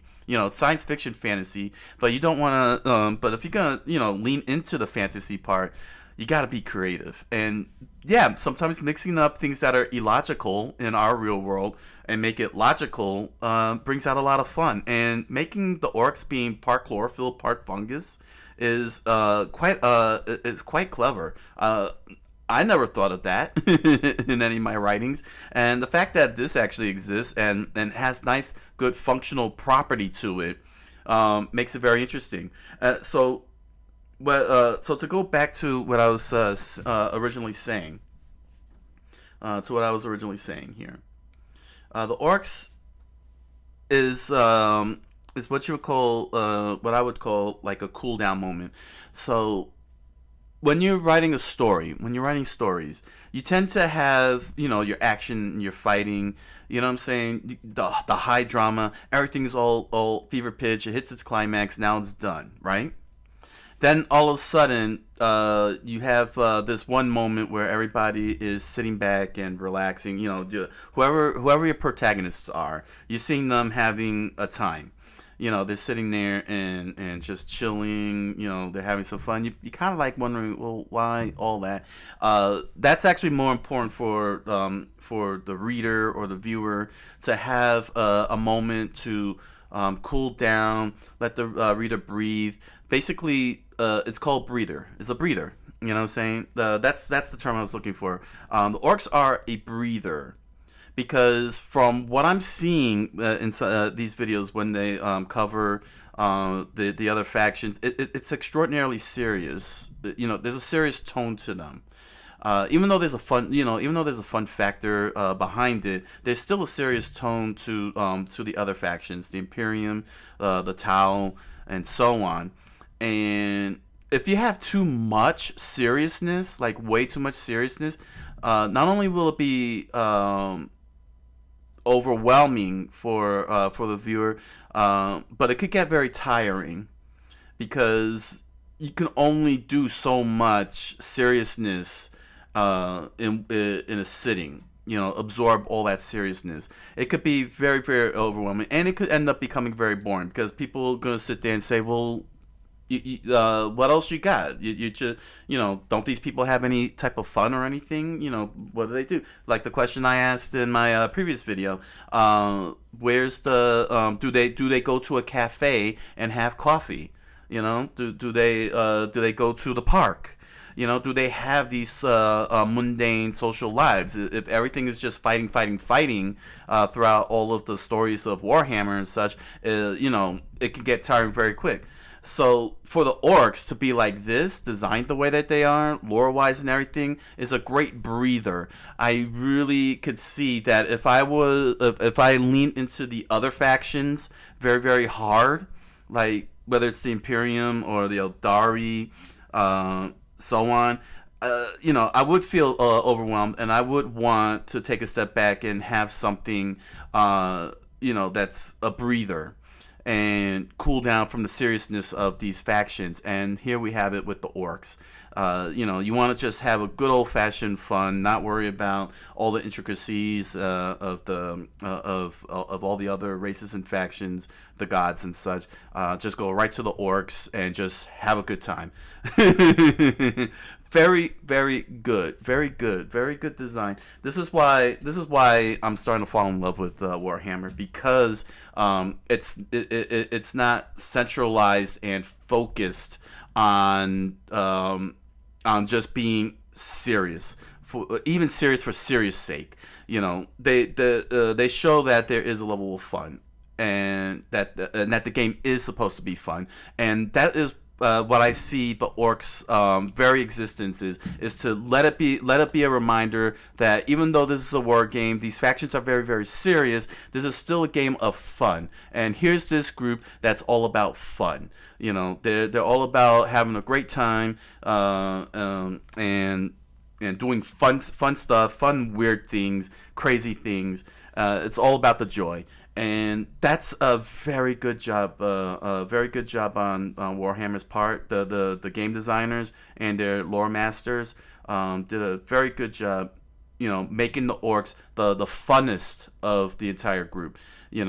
If you want the serious strategy in this, you got your pick with the others. But if you want that old fashioned fun, or you just want to have that little swarm form from what I've seen with the Tyranids seem like they're fun too, since they are supposed to be a mindless faction.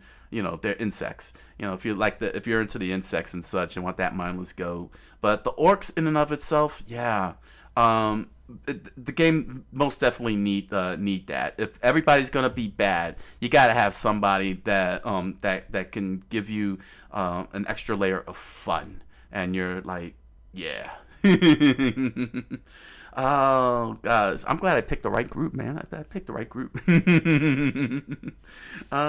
orcs going for a walk. I'm still a long way out from going into the full pump,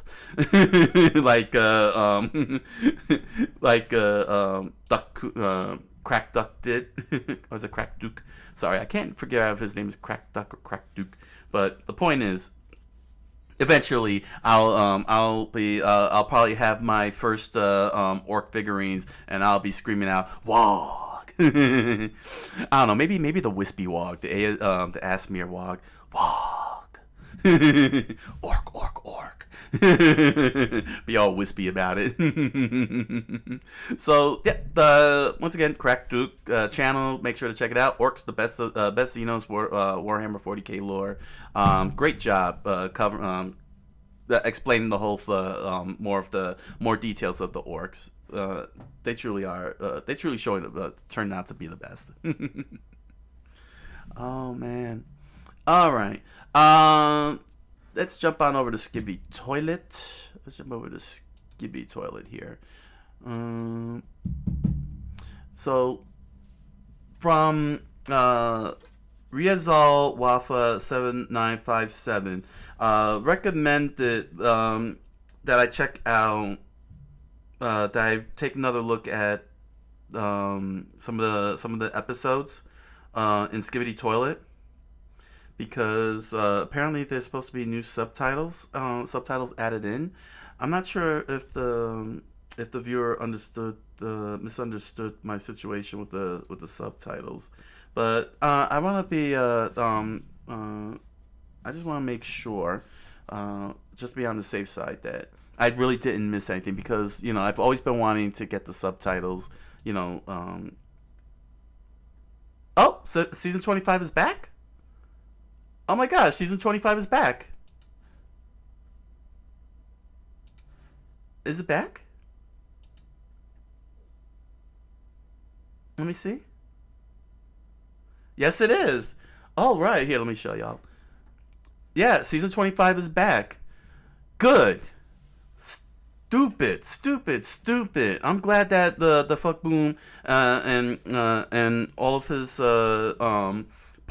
business partners, got that squashed. Now I'm very curious. I want to see. Hold on a second here. Let me pull up USPTO. USPTO. Let me see if it really got removed. Because that was such an asinine thing to do. Let's see, trademarks. Let's see, where's the search trademark database, trademark search. It's not it's not gonna let me training on search. Let me do this real quickly. Yeah, everybody go. It looks like everything he has is restored. His 23 million views are restored. His comments are restored. I still highly recommend go straight to season 25. Show the support after what they went through. It was just such an asinine thing here. There's no way I can search the trademark. Come on. Oh, did they change that from the last time that I was looking up? Trademark basics. Check application status. Let me just see if it's officially gone.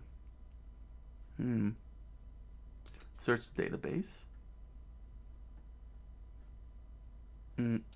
So I'm not sure why. There we go. Okay.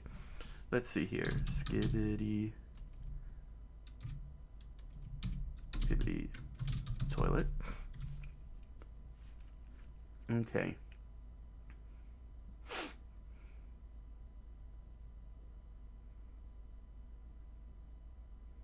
Of course, if it was rejected, it probably would be removed from here. There's a lot of pending going on. Like I said, many of these are their business partners. This little trademark in particular, I've seen it in Target with the Skibidi toilet products going on there.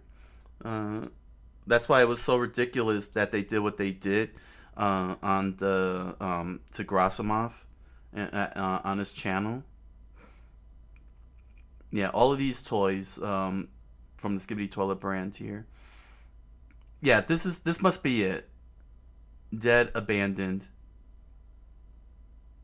Downloadable computer game programs. Let me see here. Let me see the word mark. Let's pull up the word mark. Yeah, January 5th, 2024. I think this was the one. I believe this was the one that did that.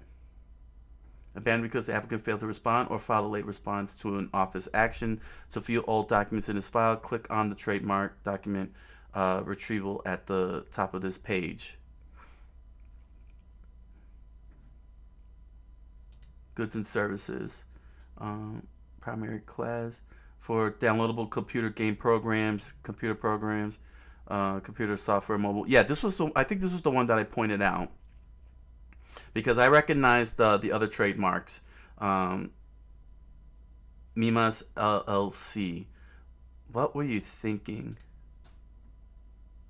Yeah, this was the company. Non-recorded. Here we go. Let's see. New application entered January 5th. Let's see. November 29th, abandonment notice, failure to respond or late notification, assigned to examiner, new application office, supplied data entered. I'm not sure if this is the one. It could be, might not be them. I mean, it could be them. Yeah, I think that's them. It's the only one that's abandoned. Let's see. Dead or canceled. Dead or canceled.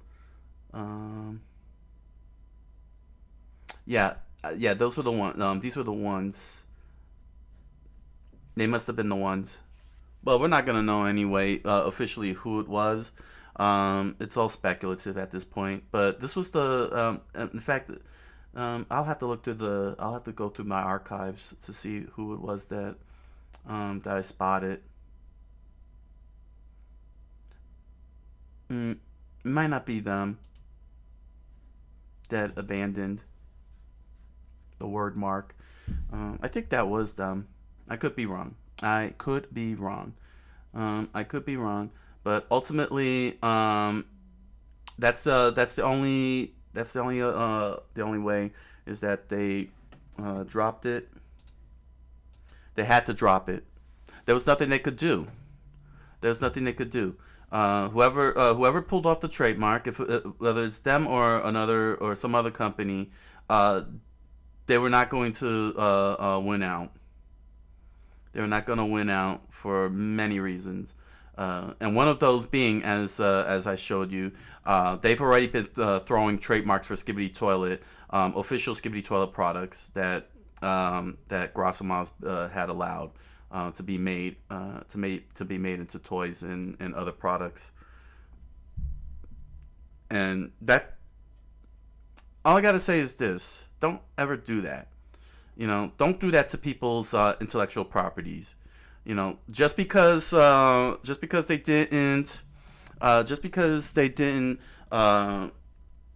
trademark a certain and specific thing means that you can do it.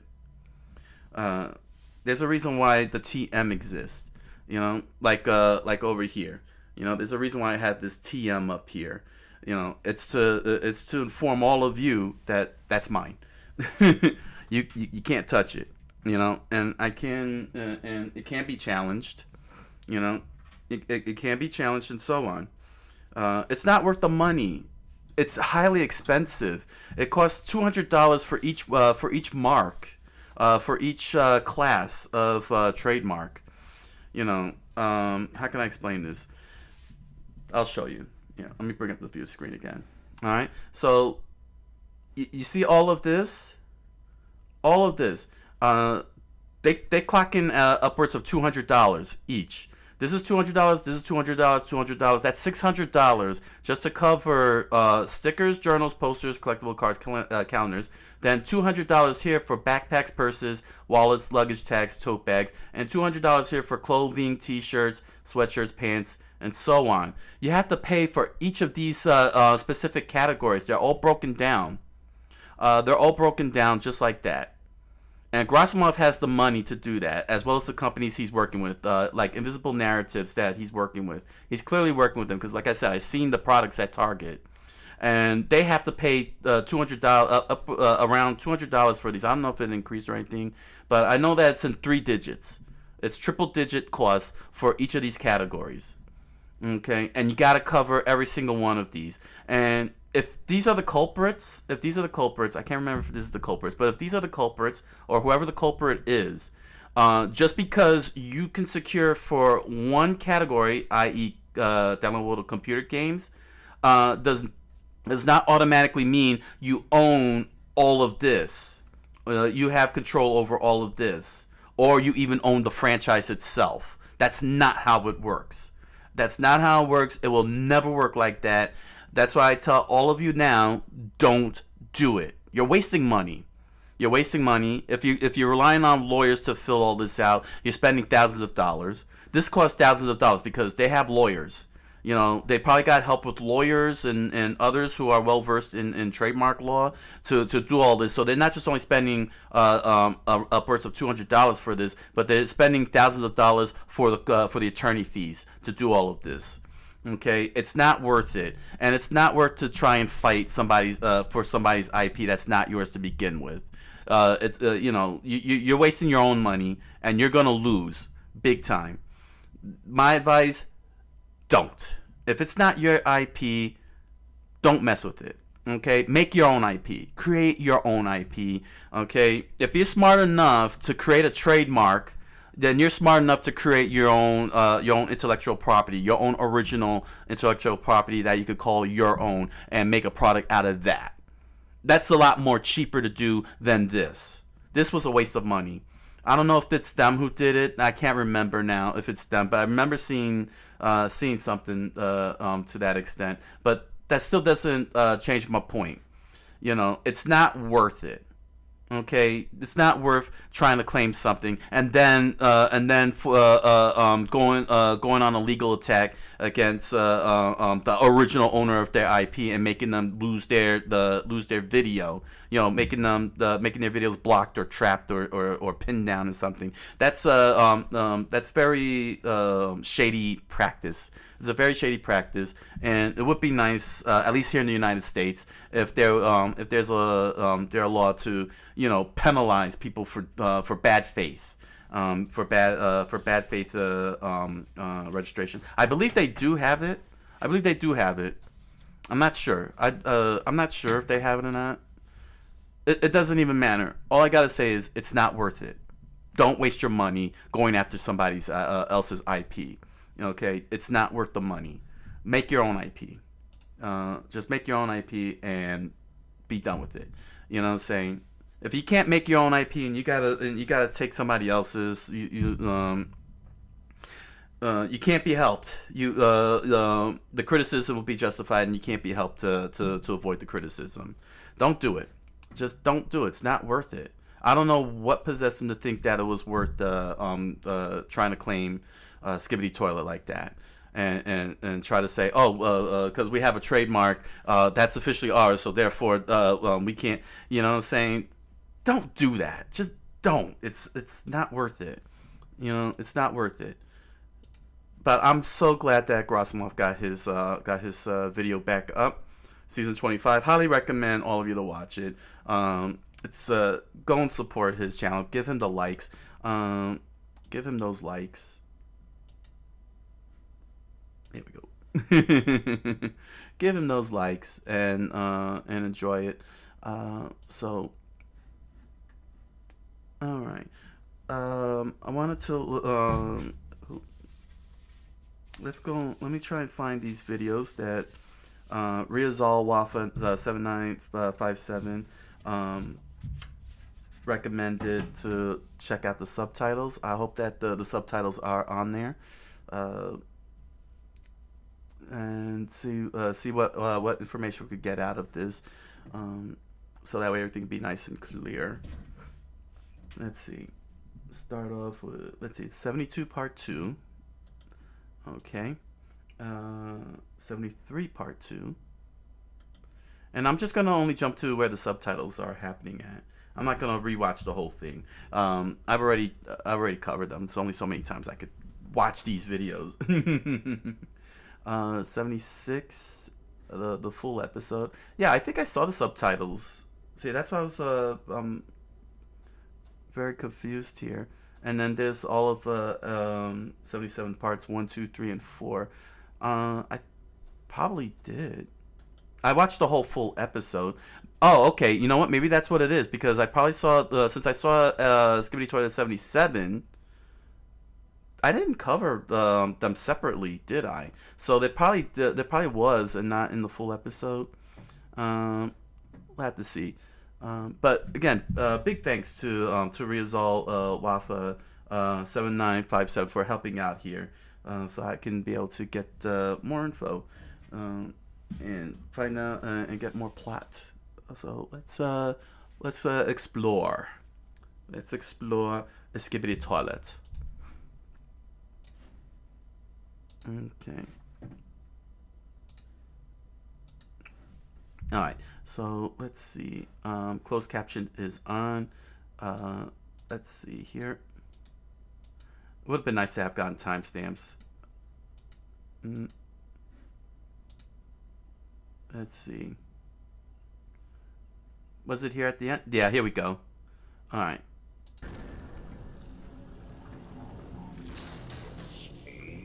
That's all.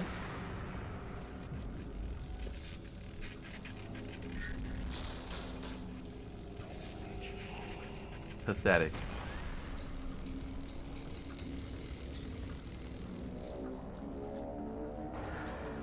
Oh, dang. Yeah.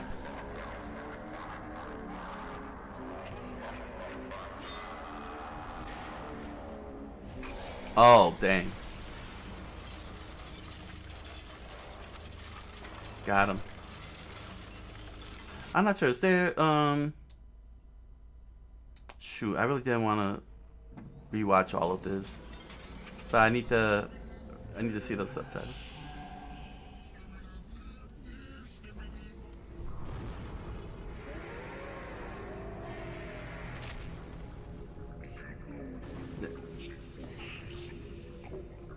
There we go.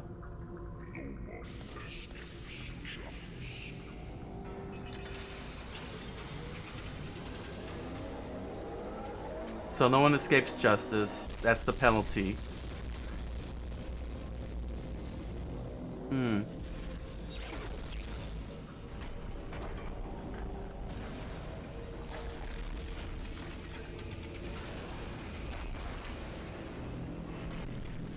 Yeah, didn't they talk about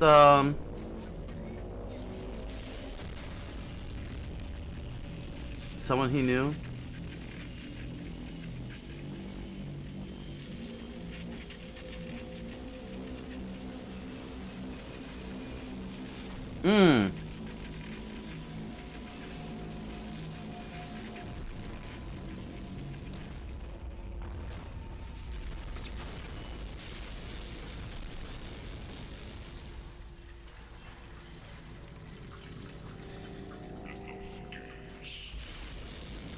Alright, enough games.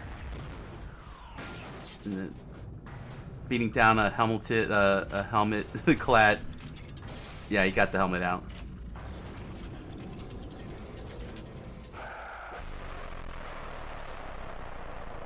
Ooh, dang.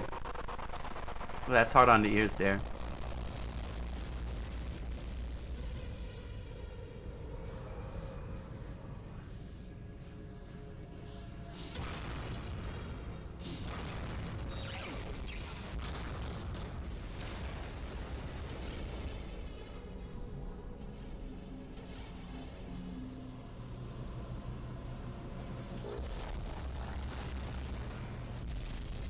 Yeah, this is a crazy fight here.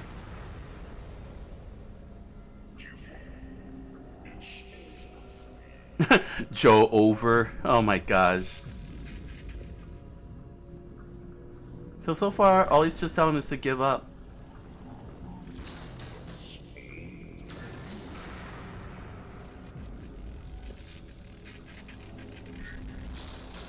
Yeah, he's just deflecting. Oh yeah. And then he took over, and then he starts crushing his face.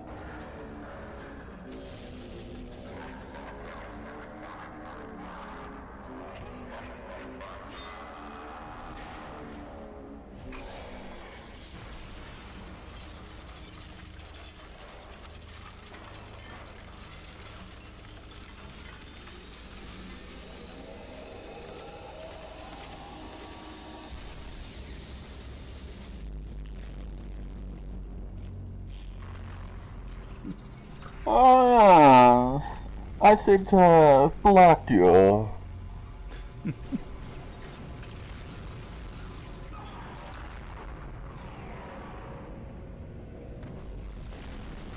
Oh.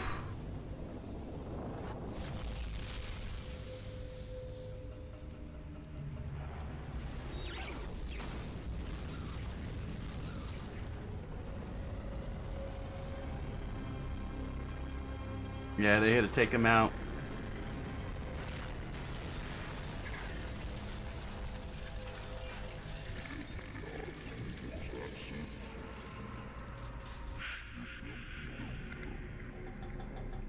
Oh, that's their dialogue?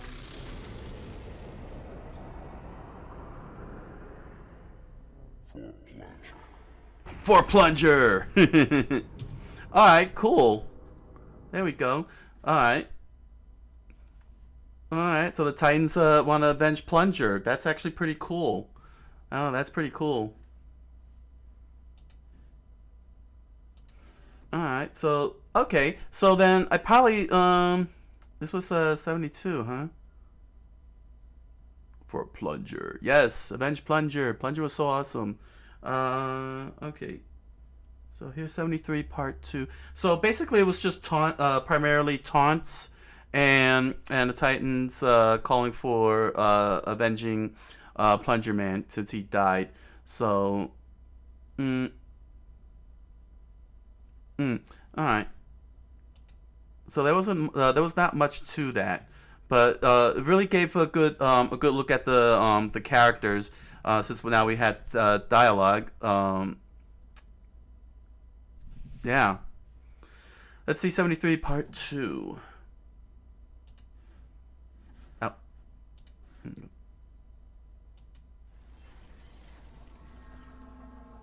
Let's see here. This is okay, the caption is on. So let's see what I missed out here. Alright, the Titans have arrived. We got G-Man. Nowhere to run.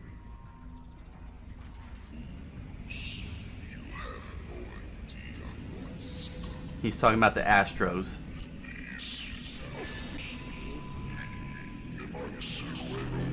And you won't survive to see it. Oh. Oh, that's an ideological chant if I haven't heard one.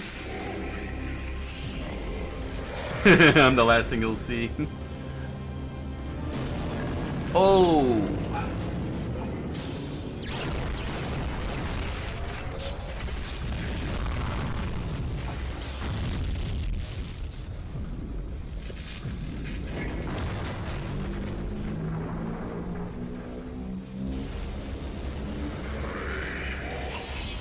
Come here.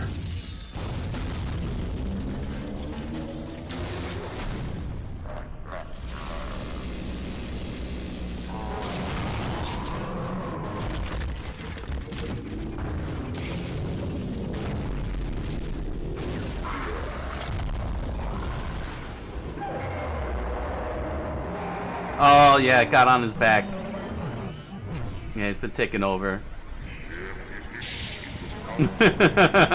Again?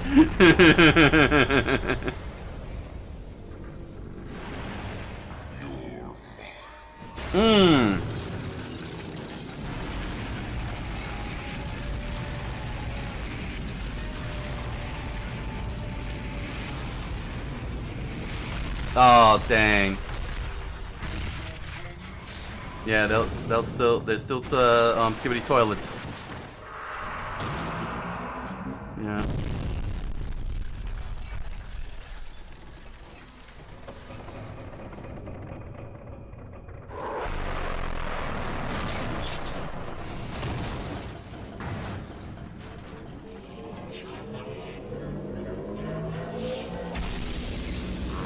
Oh, that didn't get subtitled. Huh.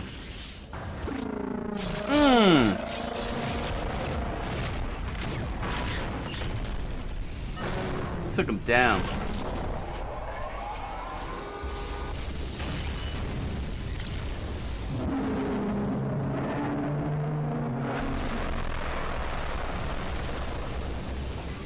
There hasn't been a subtitle since.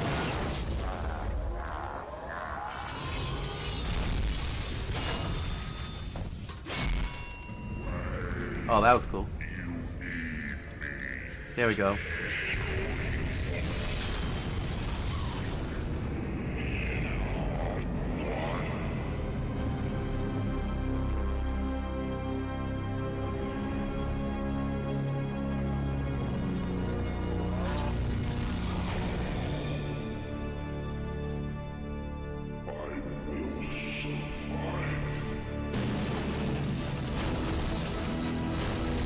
My man pulled out some new stuff.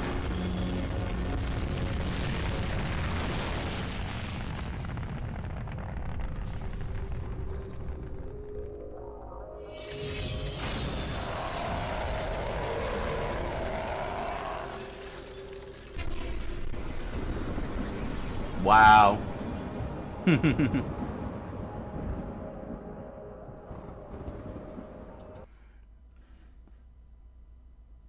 Alright, so G Toilet had an ideological slant for science. So he was so basically his obsession with science messed up the whole world. Meanwhile, the Titans are like, yeah, we're gonna kill you, like the whole single-minded, but they get frustrated as well, which is actually pretty cool. The how you say, the dialogue, the subtitles showing that they could be very easily frustrated. So, and they really want him dead, big time. Let's see. Next up is 76 full episode.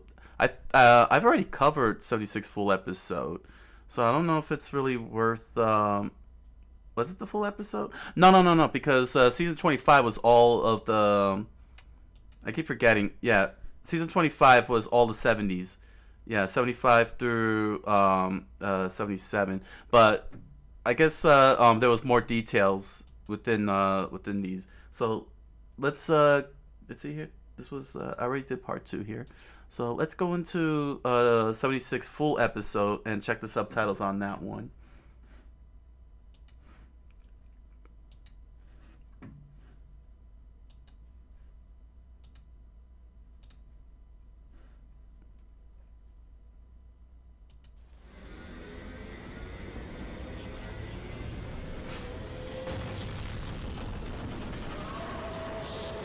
Yeah, they got the sunglasses on to protect themselves.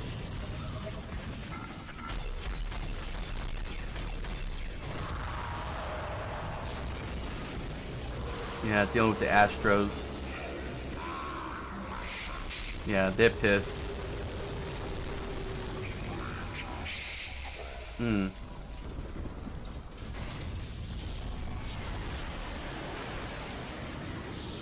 Well, now hold on a second. Are they having a civil war?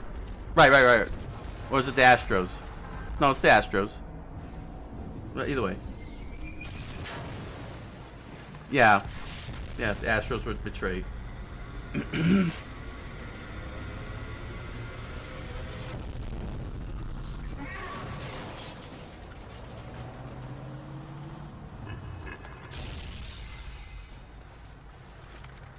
Yeah, there's the Skibidis. So the Astros are angry that the Skibidis have betrayed them.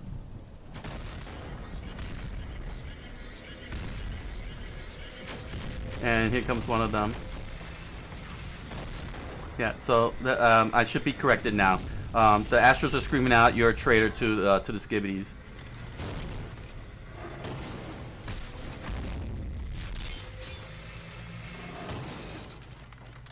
New weapon achieved.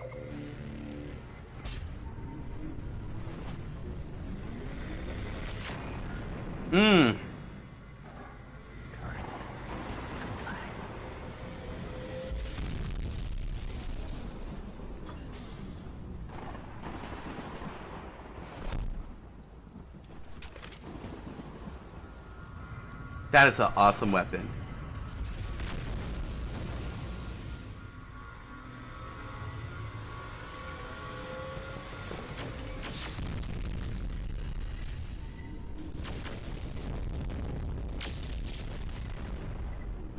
Yeah, I want to skip a little bit more since I've already seen this, but I just want them subtitles so badly.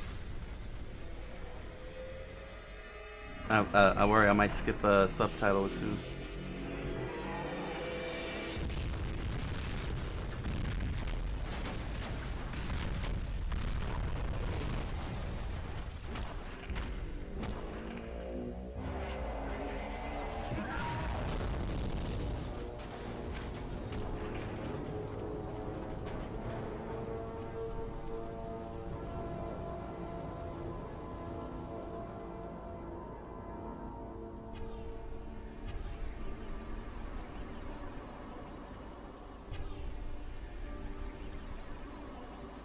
They're sad.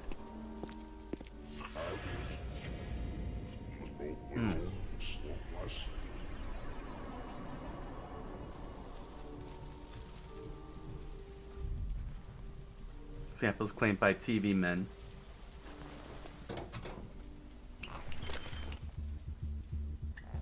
Look at this. Move imbeciles before they find us again. In there.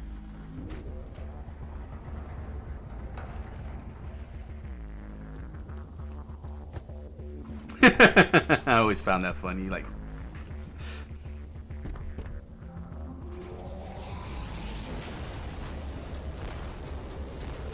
So, it seems like the enemies are trying to escape from the dialogue in there when they said "move you imbeciles." So they're trying to escape.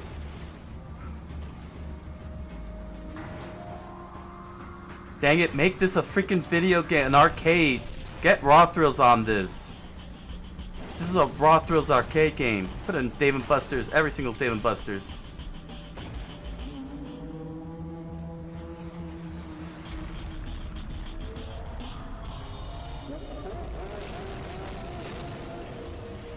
So there wasn't much subtitles here. There's the Astros.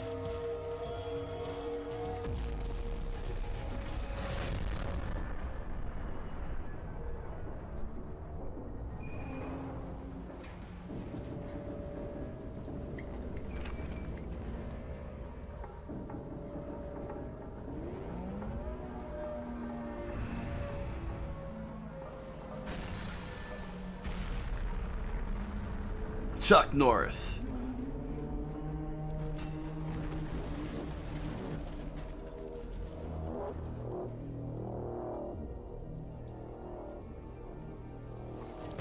Damn, surrender.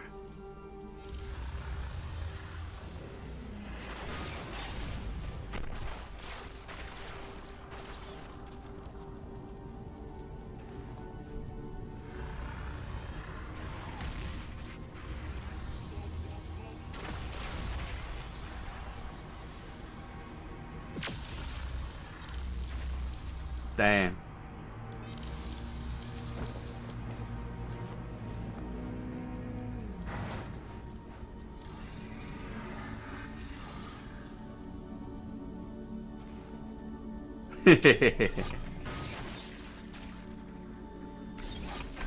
He's like, and before you try it again with the other hand,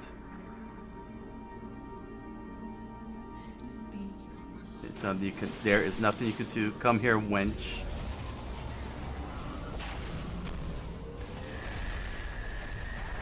Stop torturing me. Oh.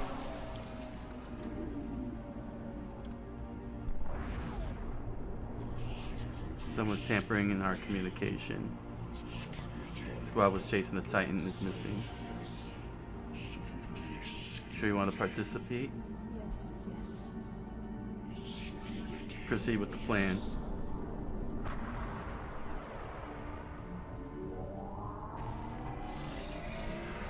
Okay. See, I didn't see the subtitles when she said yes, yes. I only heard yes, yes, and there was no subtitles. So a squad was chasing a Titan, became missing, and they lost communications with them.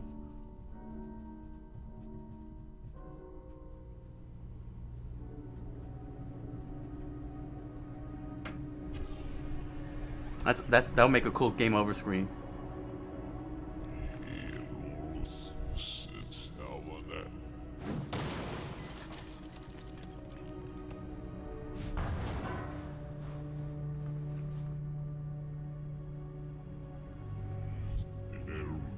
You will regret it. My apologies. I was just reading the chat here. What did he say? Analyze this thoroughly.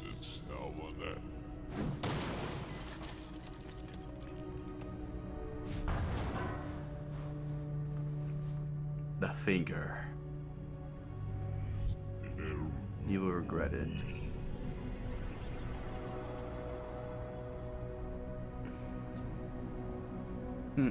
So episode 78 is happening this month. Alright. Yeah.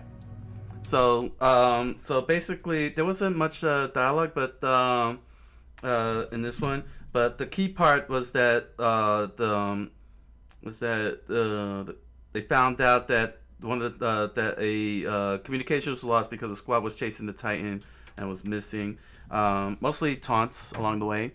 So, Lakisa Pink, welcome. Lakisa Pink says, what I heard is that most likely episode 78, Skibidi Toilet will be released this month because the Boom said that episode 78 is 80% complete, and also added that he has a team to work on the episode. Oh, nice. He's got a team.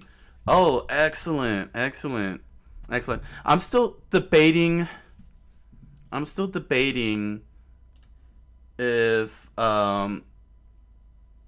if I want to watch the smaller episodes, because when I was covering episode 77, I felt like I watched it over like 5 times. You know, each of the small parts, then the full episode, and then the season, the whole season 25. It felt a little spammy there, doing the whole thing. So I'll have to see when it gets released, if I want to pull the trigger. It's all that's because every time Grasmov compiles, he always adds new scenes from that weren't in the smaller ones. Smooth move, honestly, to get lots of views, but it does feel a little spammy on my end to constantly react to the same episode over and over again. So I'll have to play it by ear. So let's see. We got episode 77 parts 1, 2, 3, and 4. All of episodes 77 here. All 4 of these. So let's get that. Here's part 1 of 77.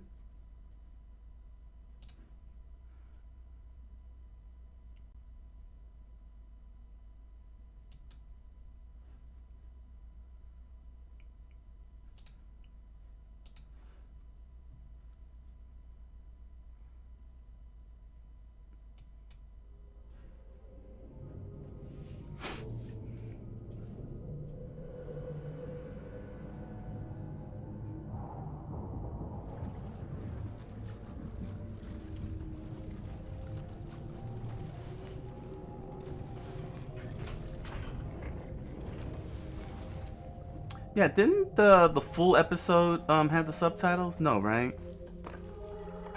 I just think it did. I'm just assuming it did, huh?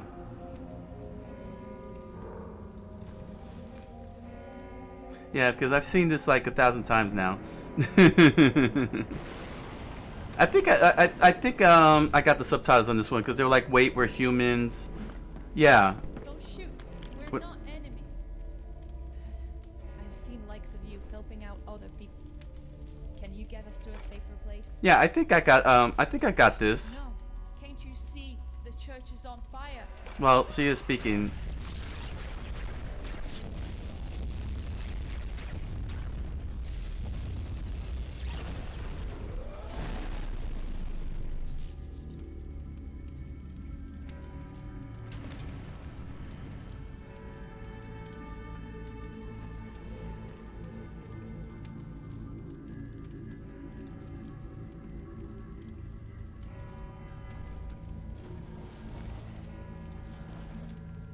No, I don't think there was a subtitle on that. Now I'm getting hit with the Mandela effect here.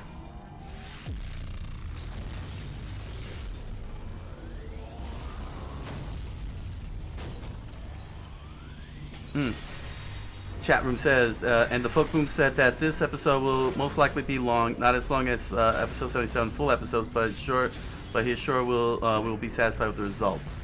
Oh, I wait for that. Okay,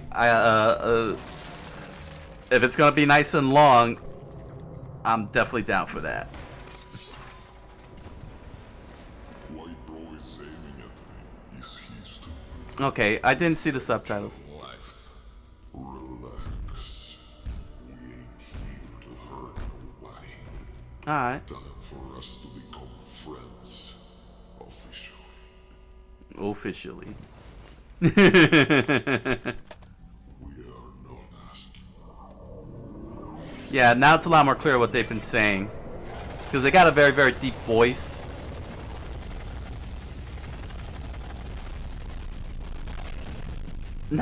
So yeah, I don't think I did see the subtitles when I watched the full season. Interesting. I hope that episode 78 will have the subtitles.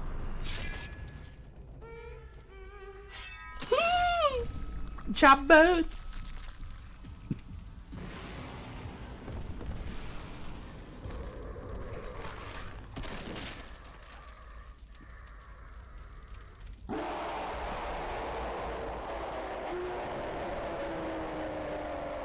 MJ. Let's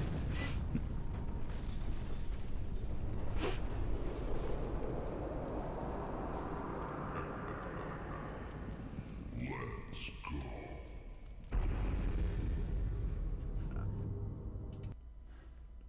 Alright,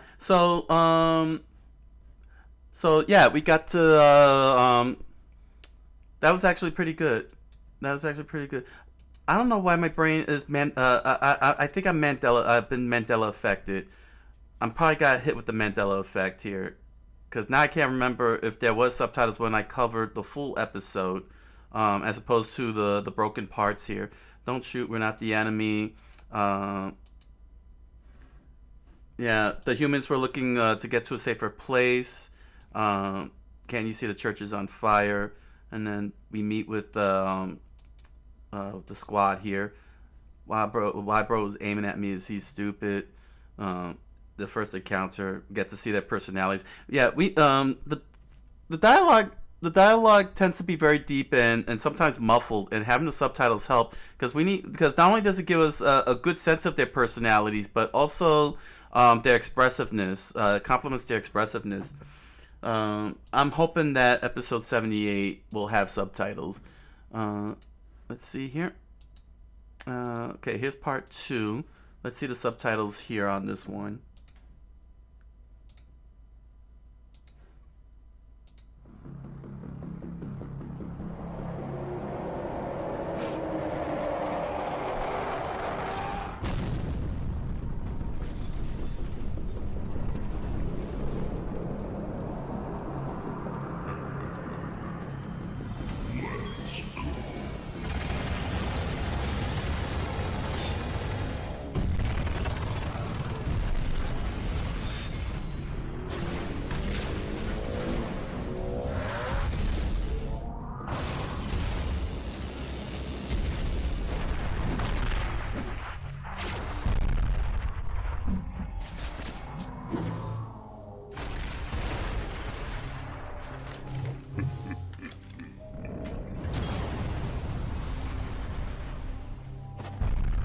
And there's their photo. The Government Objects Defense Service from Alpha Hills.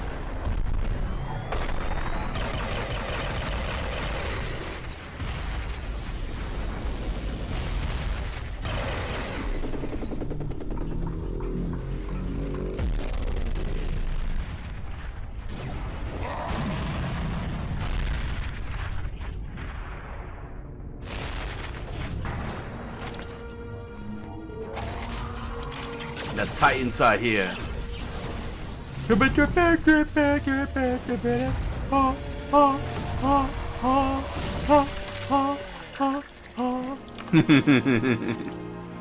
Cameraman 3.0, yes.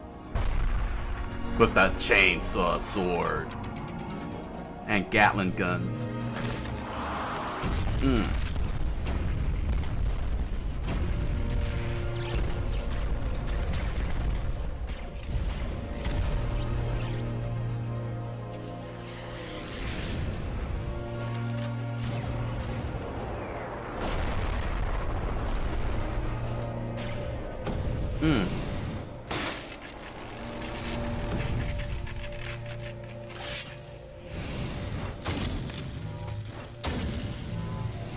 I can't wait for this to become an actual arcade game from Raw Thrills, where you pick up the gun, you're like at Dave & Buster's.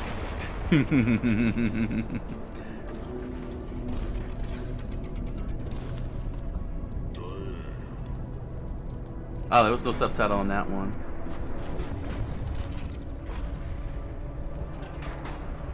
And here comes the helmet. Well, not really the helmet, but it makes it. Yeah, there we go. That's what I mean. As one until the end. Yeah, well, there's no subtitle on this one.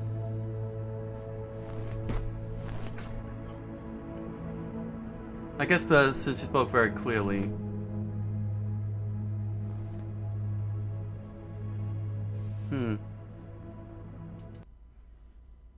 Transformers plus Half-Life equals Skibidi Toilet Series.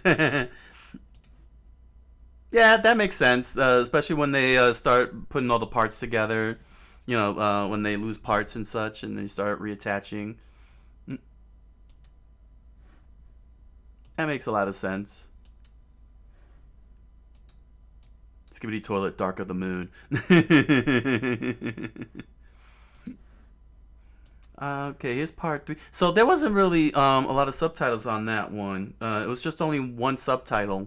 The rest of the rest of the dialogue didn't have. There wasn't even much dialogue on that one. Let's see, part 3. Let's see what the subtitles are for this one.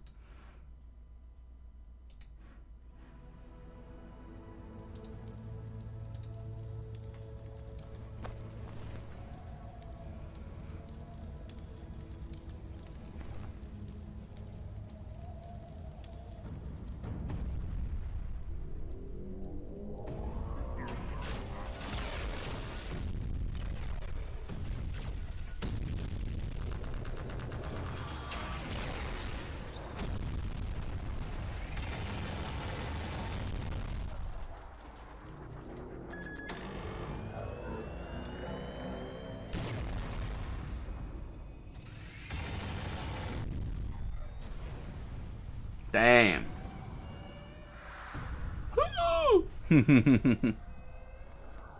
Jumbo.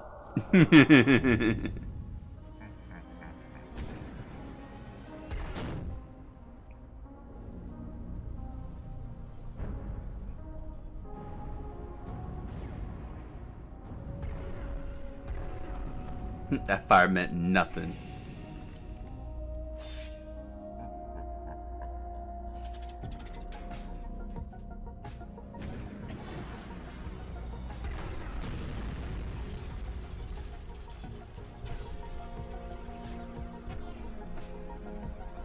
Yeah, she had no chance.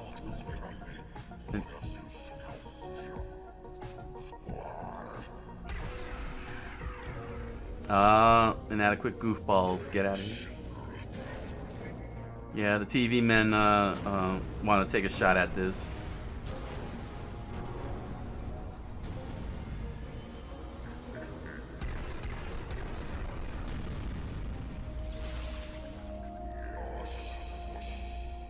Someone is dying. And it's not me, hardcore. Yeah, the TV men really come out sounding like badasses. Dying light music. Ah, I thought the song sounded familiar. Look at me. Look at me! What you say her name?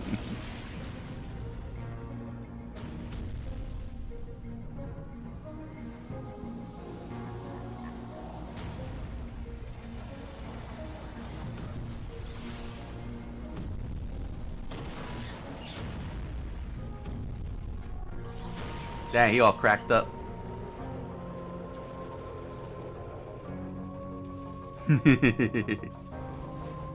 Look at me. Your Titan wouldn't want you to die meaninglessly. Leave while you still can. Okay, so he has concern for the little guys. That's pretty cool.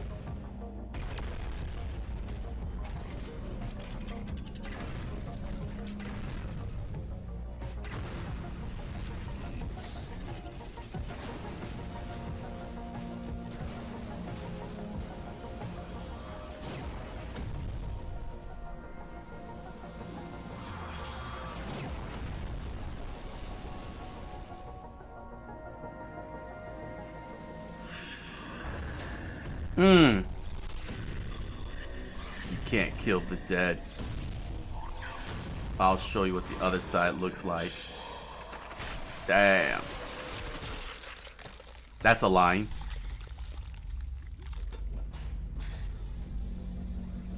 Wow, completely crushed him into nothingness.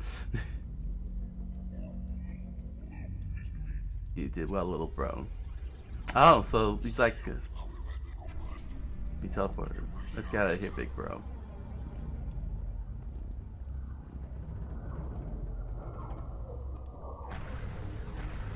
Here are the Astros. Oh, he loves to fight.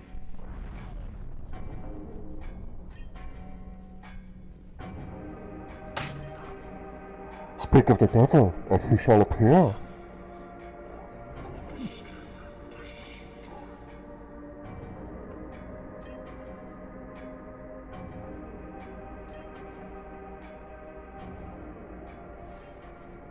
That's what this had a lot of good dialogue on there. Yeah, rest in peace, Titan Cameraman. Yeah, that was sad. That was a hard defeat there. So, yeah, the really got good look in their personalities. TV Titan really likes to have a worthy foe. He's very hardcore. He's very aggressive. He comes up very aggressive from the way his dialogue is, but they do have a sense of teamwork. Like they will put he still values along with the other TV men. They still value everybody's lives from their dialogue. That's why the dialogue is so important. If you're gonna have characters talk, you gotta be clear. If you can't be clear, put the subtitles in there. That's always been my peeve. Yeah, yeah, you're right, chat. Too confident until he becomes the enemy's property. Yeah, nah, Titan TV man. YouTube chat. Yeah, absolutely right. We got one more subtitle to look at. That was recommended to take a look. And this is 77 Part 4.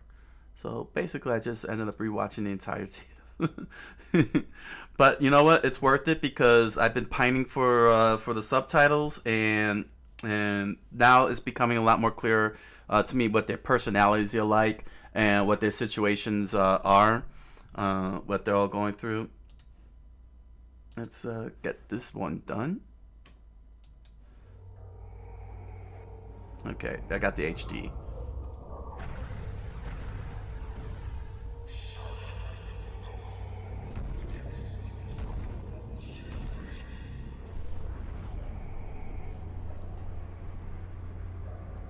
Speak of the devil, and he shall appear.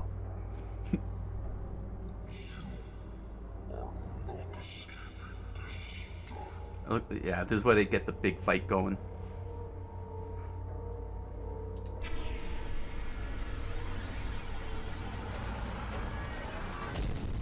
Nope, you're not running away.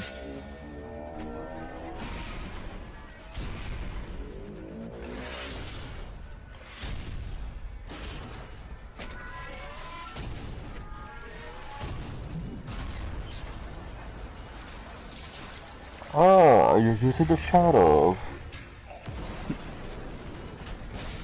I was born in the shadows. Surprise. Cool. Well, I hope they keep that. I hope they keep on this banter up. This is pretty cool.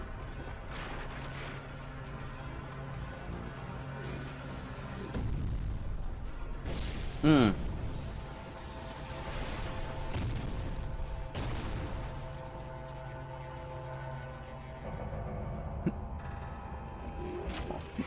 Wait. No dialogue? No. Ooh.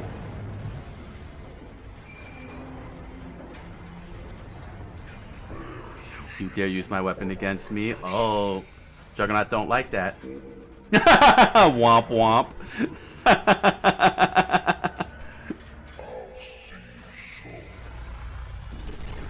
Oh, wow.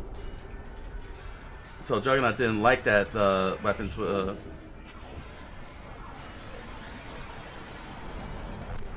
Yeah, he ran off. Womp womp. He didn't like that the weapons can be used. That's actually that's a very crucial piece of info for viewers. This shows that that Juggernaut is weak to astro weaponry. Oh, damn. I wanna rub a bite. Your spirit or your butter. That was your ultimate soldier? Yeah, he is the ultimate soldier. He just took a knife to the face and started beating you up again. What are you, the Borg? Well, actually they are the Borg.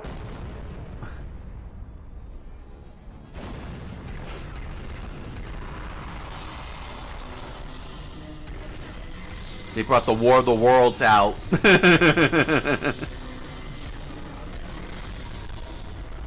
See, I would like to know what he was saying. They strapped missiles on top of missiles.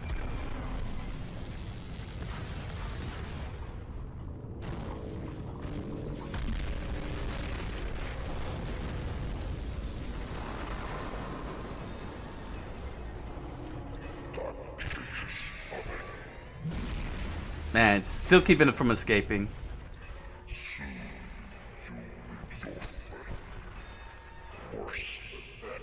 That's villain talk.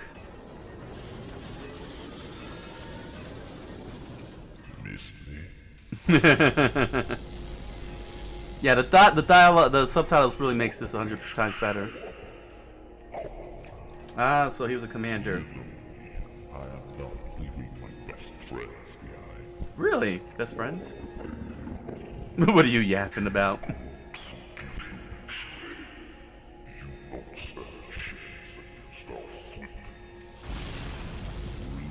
That's crazy. Once I don't remember asking.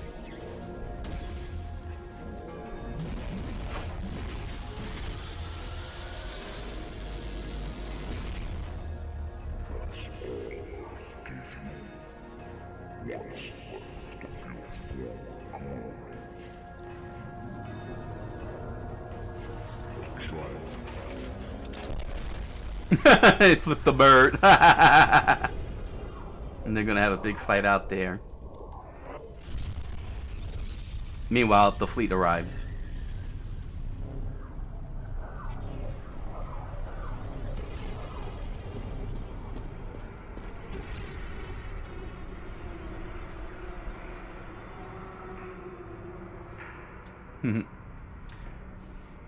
All right. Chat says the reason Titan TV Man belongs to the enemy is because they want the sword from the Titan TV Man, but not the sword in his hand. Not that sword.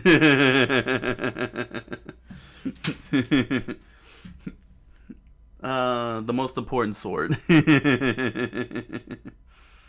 Gosh, that's that's funny. Oh my gosh, that's funny if that's what the enemy wants. No, we don't. We want the other sword, your endowment, what you have sheathed. So yeah, the dialogue was pretty good here. There was a good banter between Juggernaut and G-Man.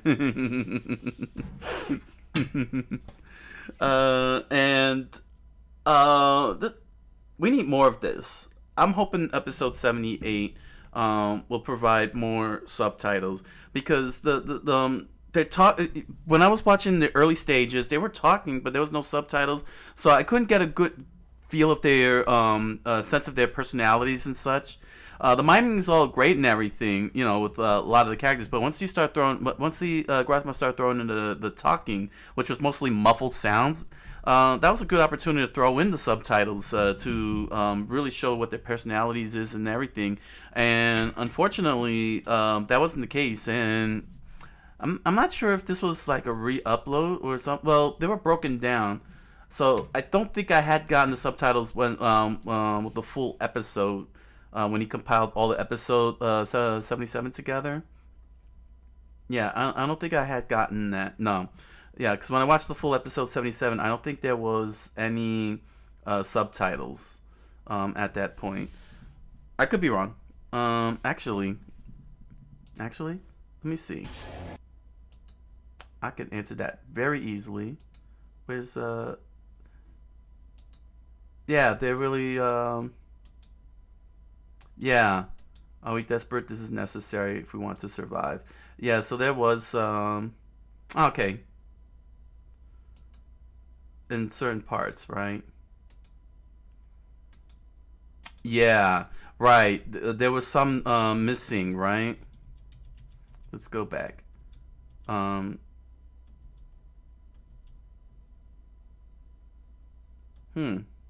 there is. All right. I probably may have forgotten. I'm old. Forgive me. Forgive me for I'm old. What are you doing in my lawn? Get on my lawn, chat. Still, regardless, it was good to go back and take a look anyway. Gotta stay on top of it, because now that I caught up with everything, you know, I gotta sit and wait with the rest of y'all. And since I'm putting in so much information into my brain, you know, with other things like Warhammer, anime, and so on, with the research, it's very easy to forget, you know, a lot of things. At least though, he is releasing consistently, and we're not waiting for a long time, a very, very long time. So yeah, yeah. When 78 comes out, I'll take a quick look to see if I want to cover it or wait a little longer. Depends on how he does it. If he does 78 without being like a full episode and not in parts, that'll be great. And it'll be very helpful. But yeah, the dialogue still helps a lot, you know, the subtitles, and I would like to see more of that overall with future shows. So there we go. Good. So we're gonna finish this off with one more thing from Skibidi Toilet. Yeah, I was looking for a little something fun for Skibidi Toilet. I've been trying to look for like fan-made stuff. As I pointed out, I wanted to do Fearlance's Skibidi Wars, but he took out the first 50 episodes because he's redoing it from scratch. Apparently, that's what he said in his description, and I didn't want to start at 51, you know, because I'm not in my early stages of shock and curiosity of Skibidi Toilet. I'm definitely knee deep in this at this point, and should watch those from the beginning, for all of you. So to get another look at fan made, this is Skibidi Toilet. Excuse me. Skibidi Toilet in Real Life All Episode from Vision VFX. Looks like it's got a lot of views, a hell of a lot of views, a hell of a lot of likes. looks like they may have done a good job from what I'm seeing here. It looks pretty interesting. Get that throat cleared up there. Woo! Woo! Chat's like, woo! YouTube is wooing. I'm liking the sound of that. Let's see exactly how well Vision VFX did. Make sure to check out their channel. Links in the description down below.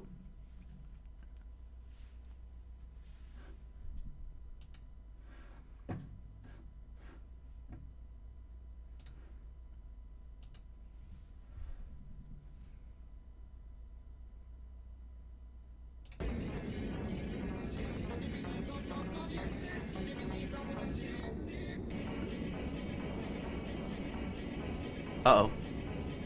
Hold on.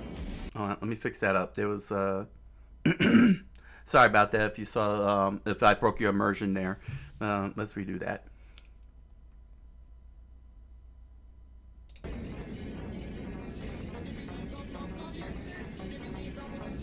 They look pretty good. Actually, they really look good. Gruesome. Uncanny, but really good.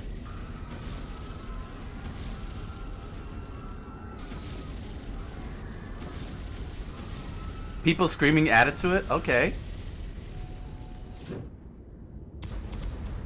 Yeah, the assets look pretty good.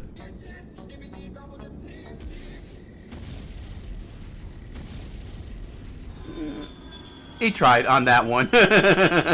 They tried on that one. Although I do notice that the plug is not on the back there, where you pull in, they flush down.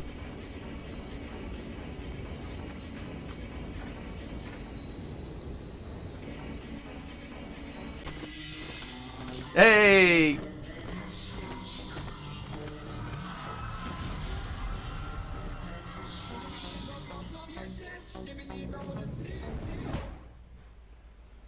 I gotta say, this is well. Oh, there it is. Oh, okay, it's a button.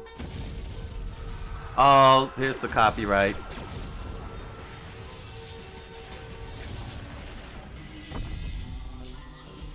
Oh, okay. I thought it was gonna be played a lot. Speaker Man Titan.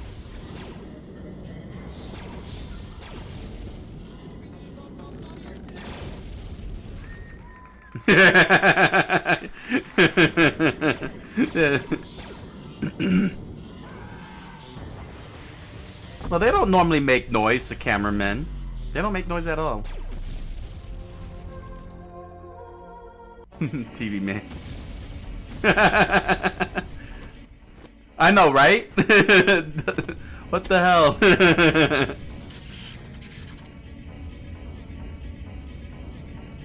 I'll give them I'll give them credit for the effort. It's very uncanny. They did it. It's just them making love. Because she took over. Right, she took over.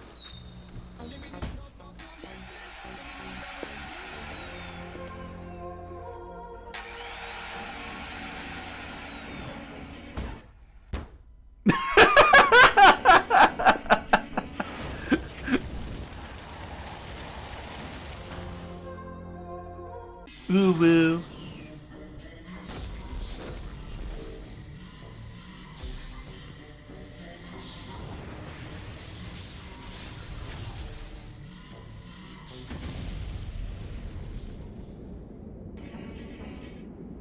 I know, right? And that YouTube chat, Ayo man, I know, it's crazy.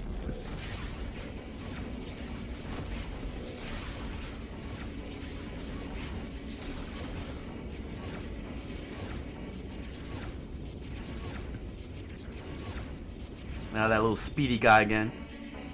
Yeah, I want to see the human get turned into a Skibidi.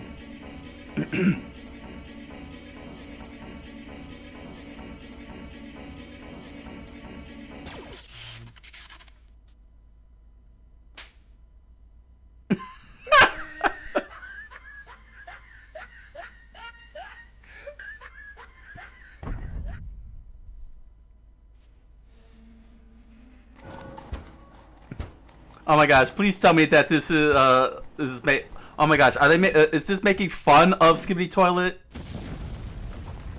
Like the whole entire thing? Because this is hilarious parody. What the? Does she have curlers on?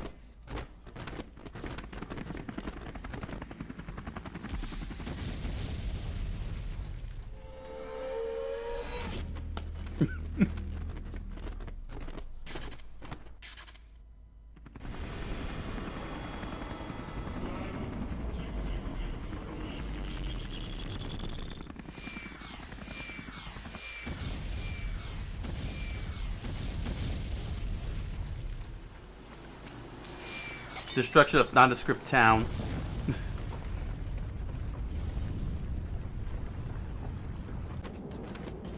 Oh, dang!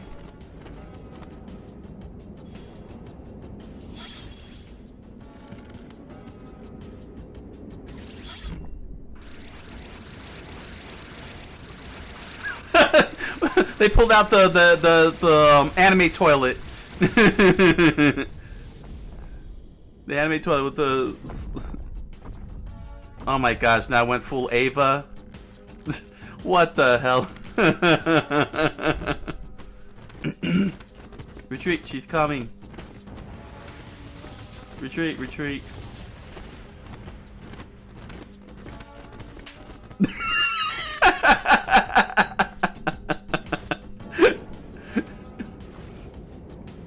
Titan TV woman, hi. About to pull off the freaking Ava bit here. Yep.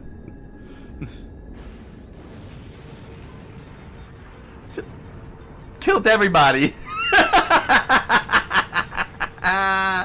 Well, that's one way to get rid of them. Nah, you're dancing wrong. You're supposed to be like...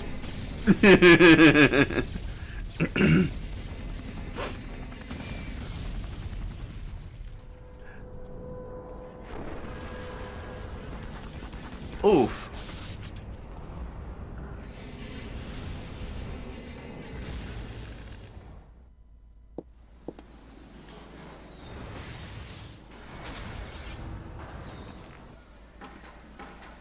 No. He's like, no, I'm not helping you out.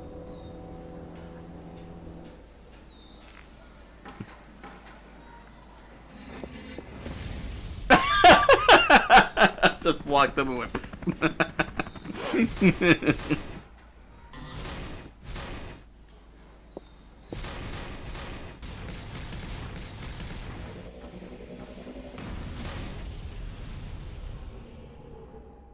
Professor X.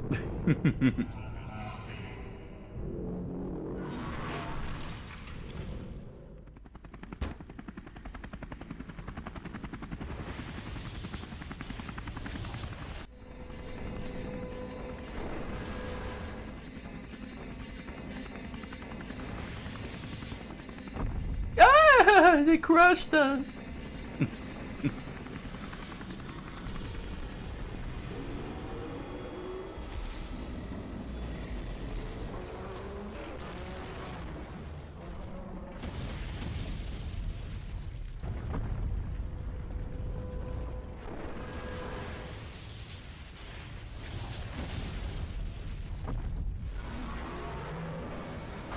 They're actually way too tall for the whole thing.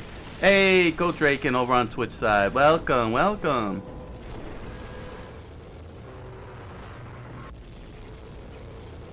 My man got a hammer.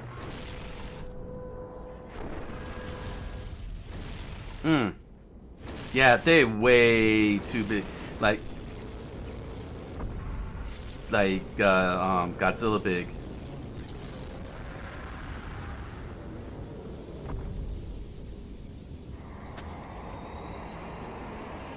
Wepa! They threw planes on him.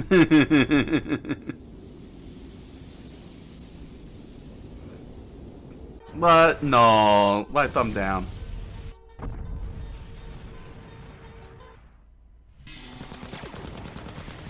There's still more. Oh my god.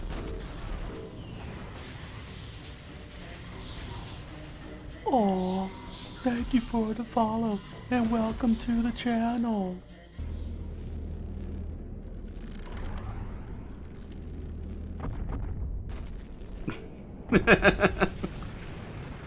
What's with the nuclear explosions all of a sudden?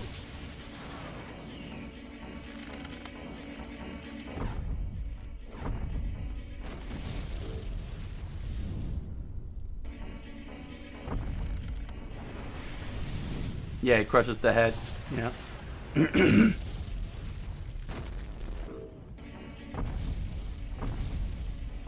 Hey, thanks for the follow. Go Drake in. Welcome to the channel. Over on the Twitch side. This is a red alert. We are being raided. All hands to battle stations. All personnel arm up and cancel the circus. Hey, thanks for the raid, Go Drake, and welcome everybody on Twitch. Checking out Skibidi Toilet in real life. It's been freakishly hilarious.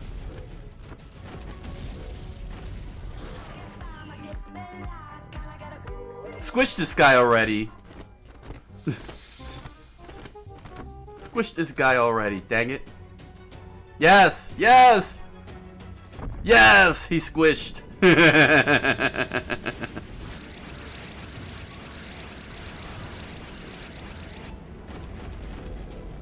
Bringing out that anime fight. Make with the Gundam here. Do the Eternal Circus!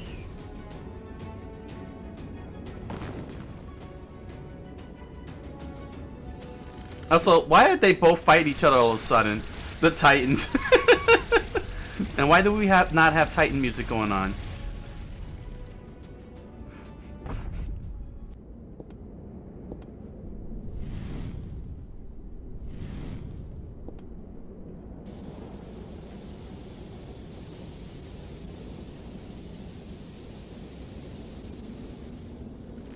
He's having an anime moment.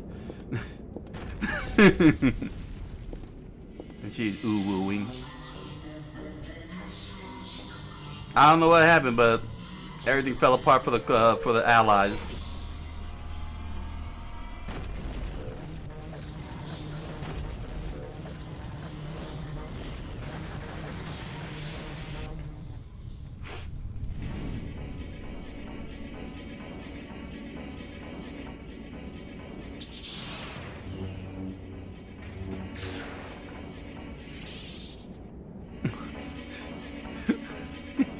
So random.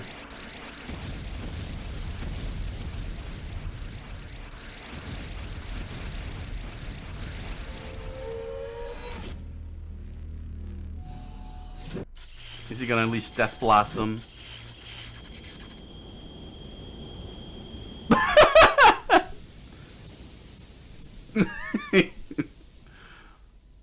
What's with the thumb? Why is he thumb downing?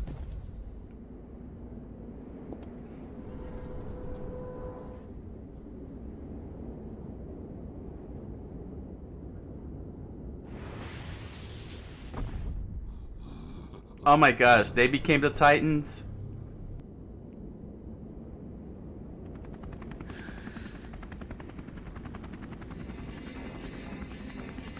The cameraman, now the Skibidi toilets.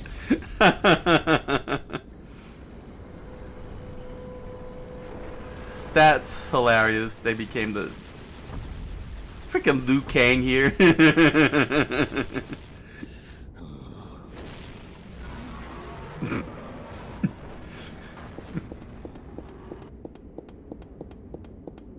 Go that way.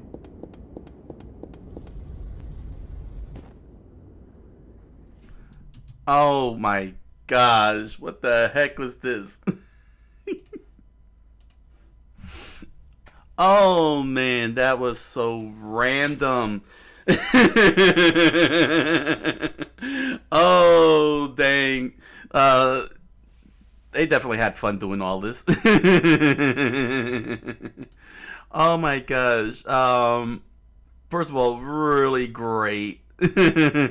Took let's see here.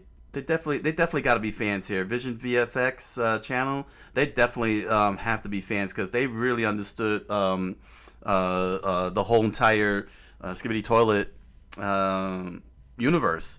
You know, they pretty much got the characters correct for the most part in terms of their appearance and everything, and then had fun with it and just played around with the characters, sort of like they bought the official Skibidi Toilet toys and just just played around with it with some very clever how you say approach to it. A very, very clever approach to it. I say clever because I didn't think for a minute at the end the Skibidi Toilets were going to switch roles with the cameramen and, and the whole entire alliance. But you could tell very easily that they really watch. As you can see, they have them sitting down here on the seats. They got controlling the Astros and the Skibidis are all where's the Titans at? This thing though, I don't know what's with the human part. It's just slapping the person. Yeah, they made it their own in a sense, which is very very impressive. And a lot of the designs are impressive, like the four-armed Skibidi here with the tripod, with the walking tripod going on. I have to say, this was a fun ride, and you could really see the fun that they had fun doing this, the whole team, and they got the characters for the most part right. They look really good in CGI wise, the animation wise. Definitely filmed on location. I almost thought this was CGI for a moment, but no, these are actual real locations. Although it's kind of scary because I don't know where this place is that they're filming at. It looks like an abandoned city or something, a ghost town. That's pretty freakish. Really, really devolved into anime. I don't know what's with the thumbs up. I guess that's part of the joke. Very happy this guy got squished. And then just really added to it with Evangelion going on here, bringing out bringing out Lilith, retreat, freaking brought Lilith out. Like, my gosh, man, the fun was definitely there. So it's very interesting, that the at least this one set of fans here went out of their way to really come up with some creative characters. They made it like their own. They didn't just copy one for one. It looked like it was copying one for one at the beginning, but once they brought out the Angel, they went into a whole different direction and made it their own within the context of Skibidi Toilet, and that's pretty good. Very well executed. It was definitely fun. It was hilarious every step of the way, and and most definitely knowing Skibidi Toilet just made it even more fun. Anybody who watches this without seeing Skibidi Toilet will definitely get lost, and will definitely think it's more YouTube poop going on in there and whatnot. So yeah, overall very good. This was once again. Vision VFX. Be sure to check their channel. Links in the description below. Have fun watching this group go at it. Oh man. So, all right. I think that's it. I'm gonna call it. I got everything for archival footage. Got my archival footage and everything. So. Yeah, big thanks over on the Twitch side for Go Draken with the Raiders. Thank you for watching. I hope you all had a fun time. I'm sure many of you are like, oh my gosh, it's gonna tell it run, like running away, run away. Oh my gosh. He's one of them. Lakeisha Pink, thanks for hanging out over on the YouTube side. It was really fun.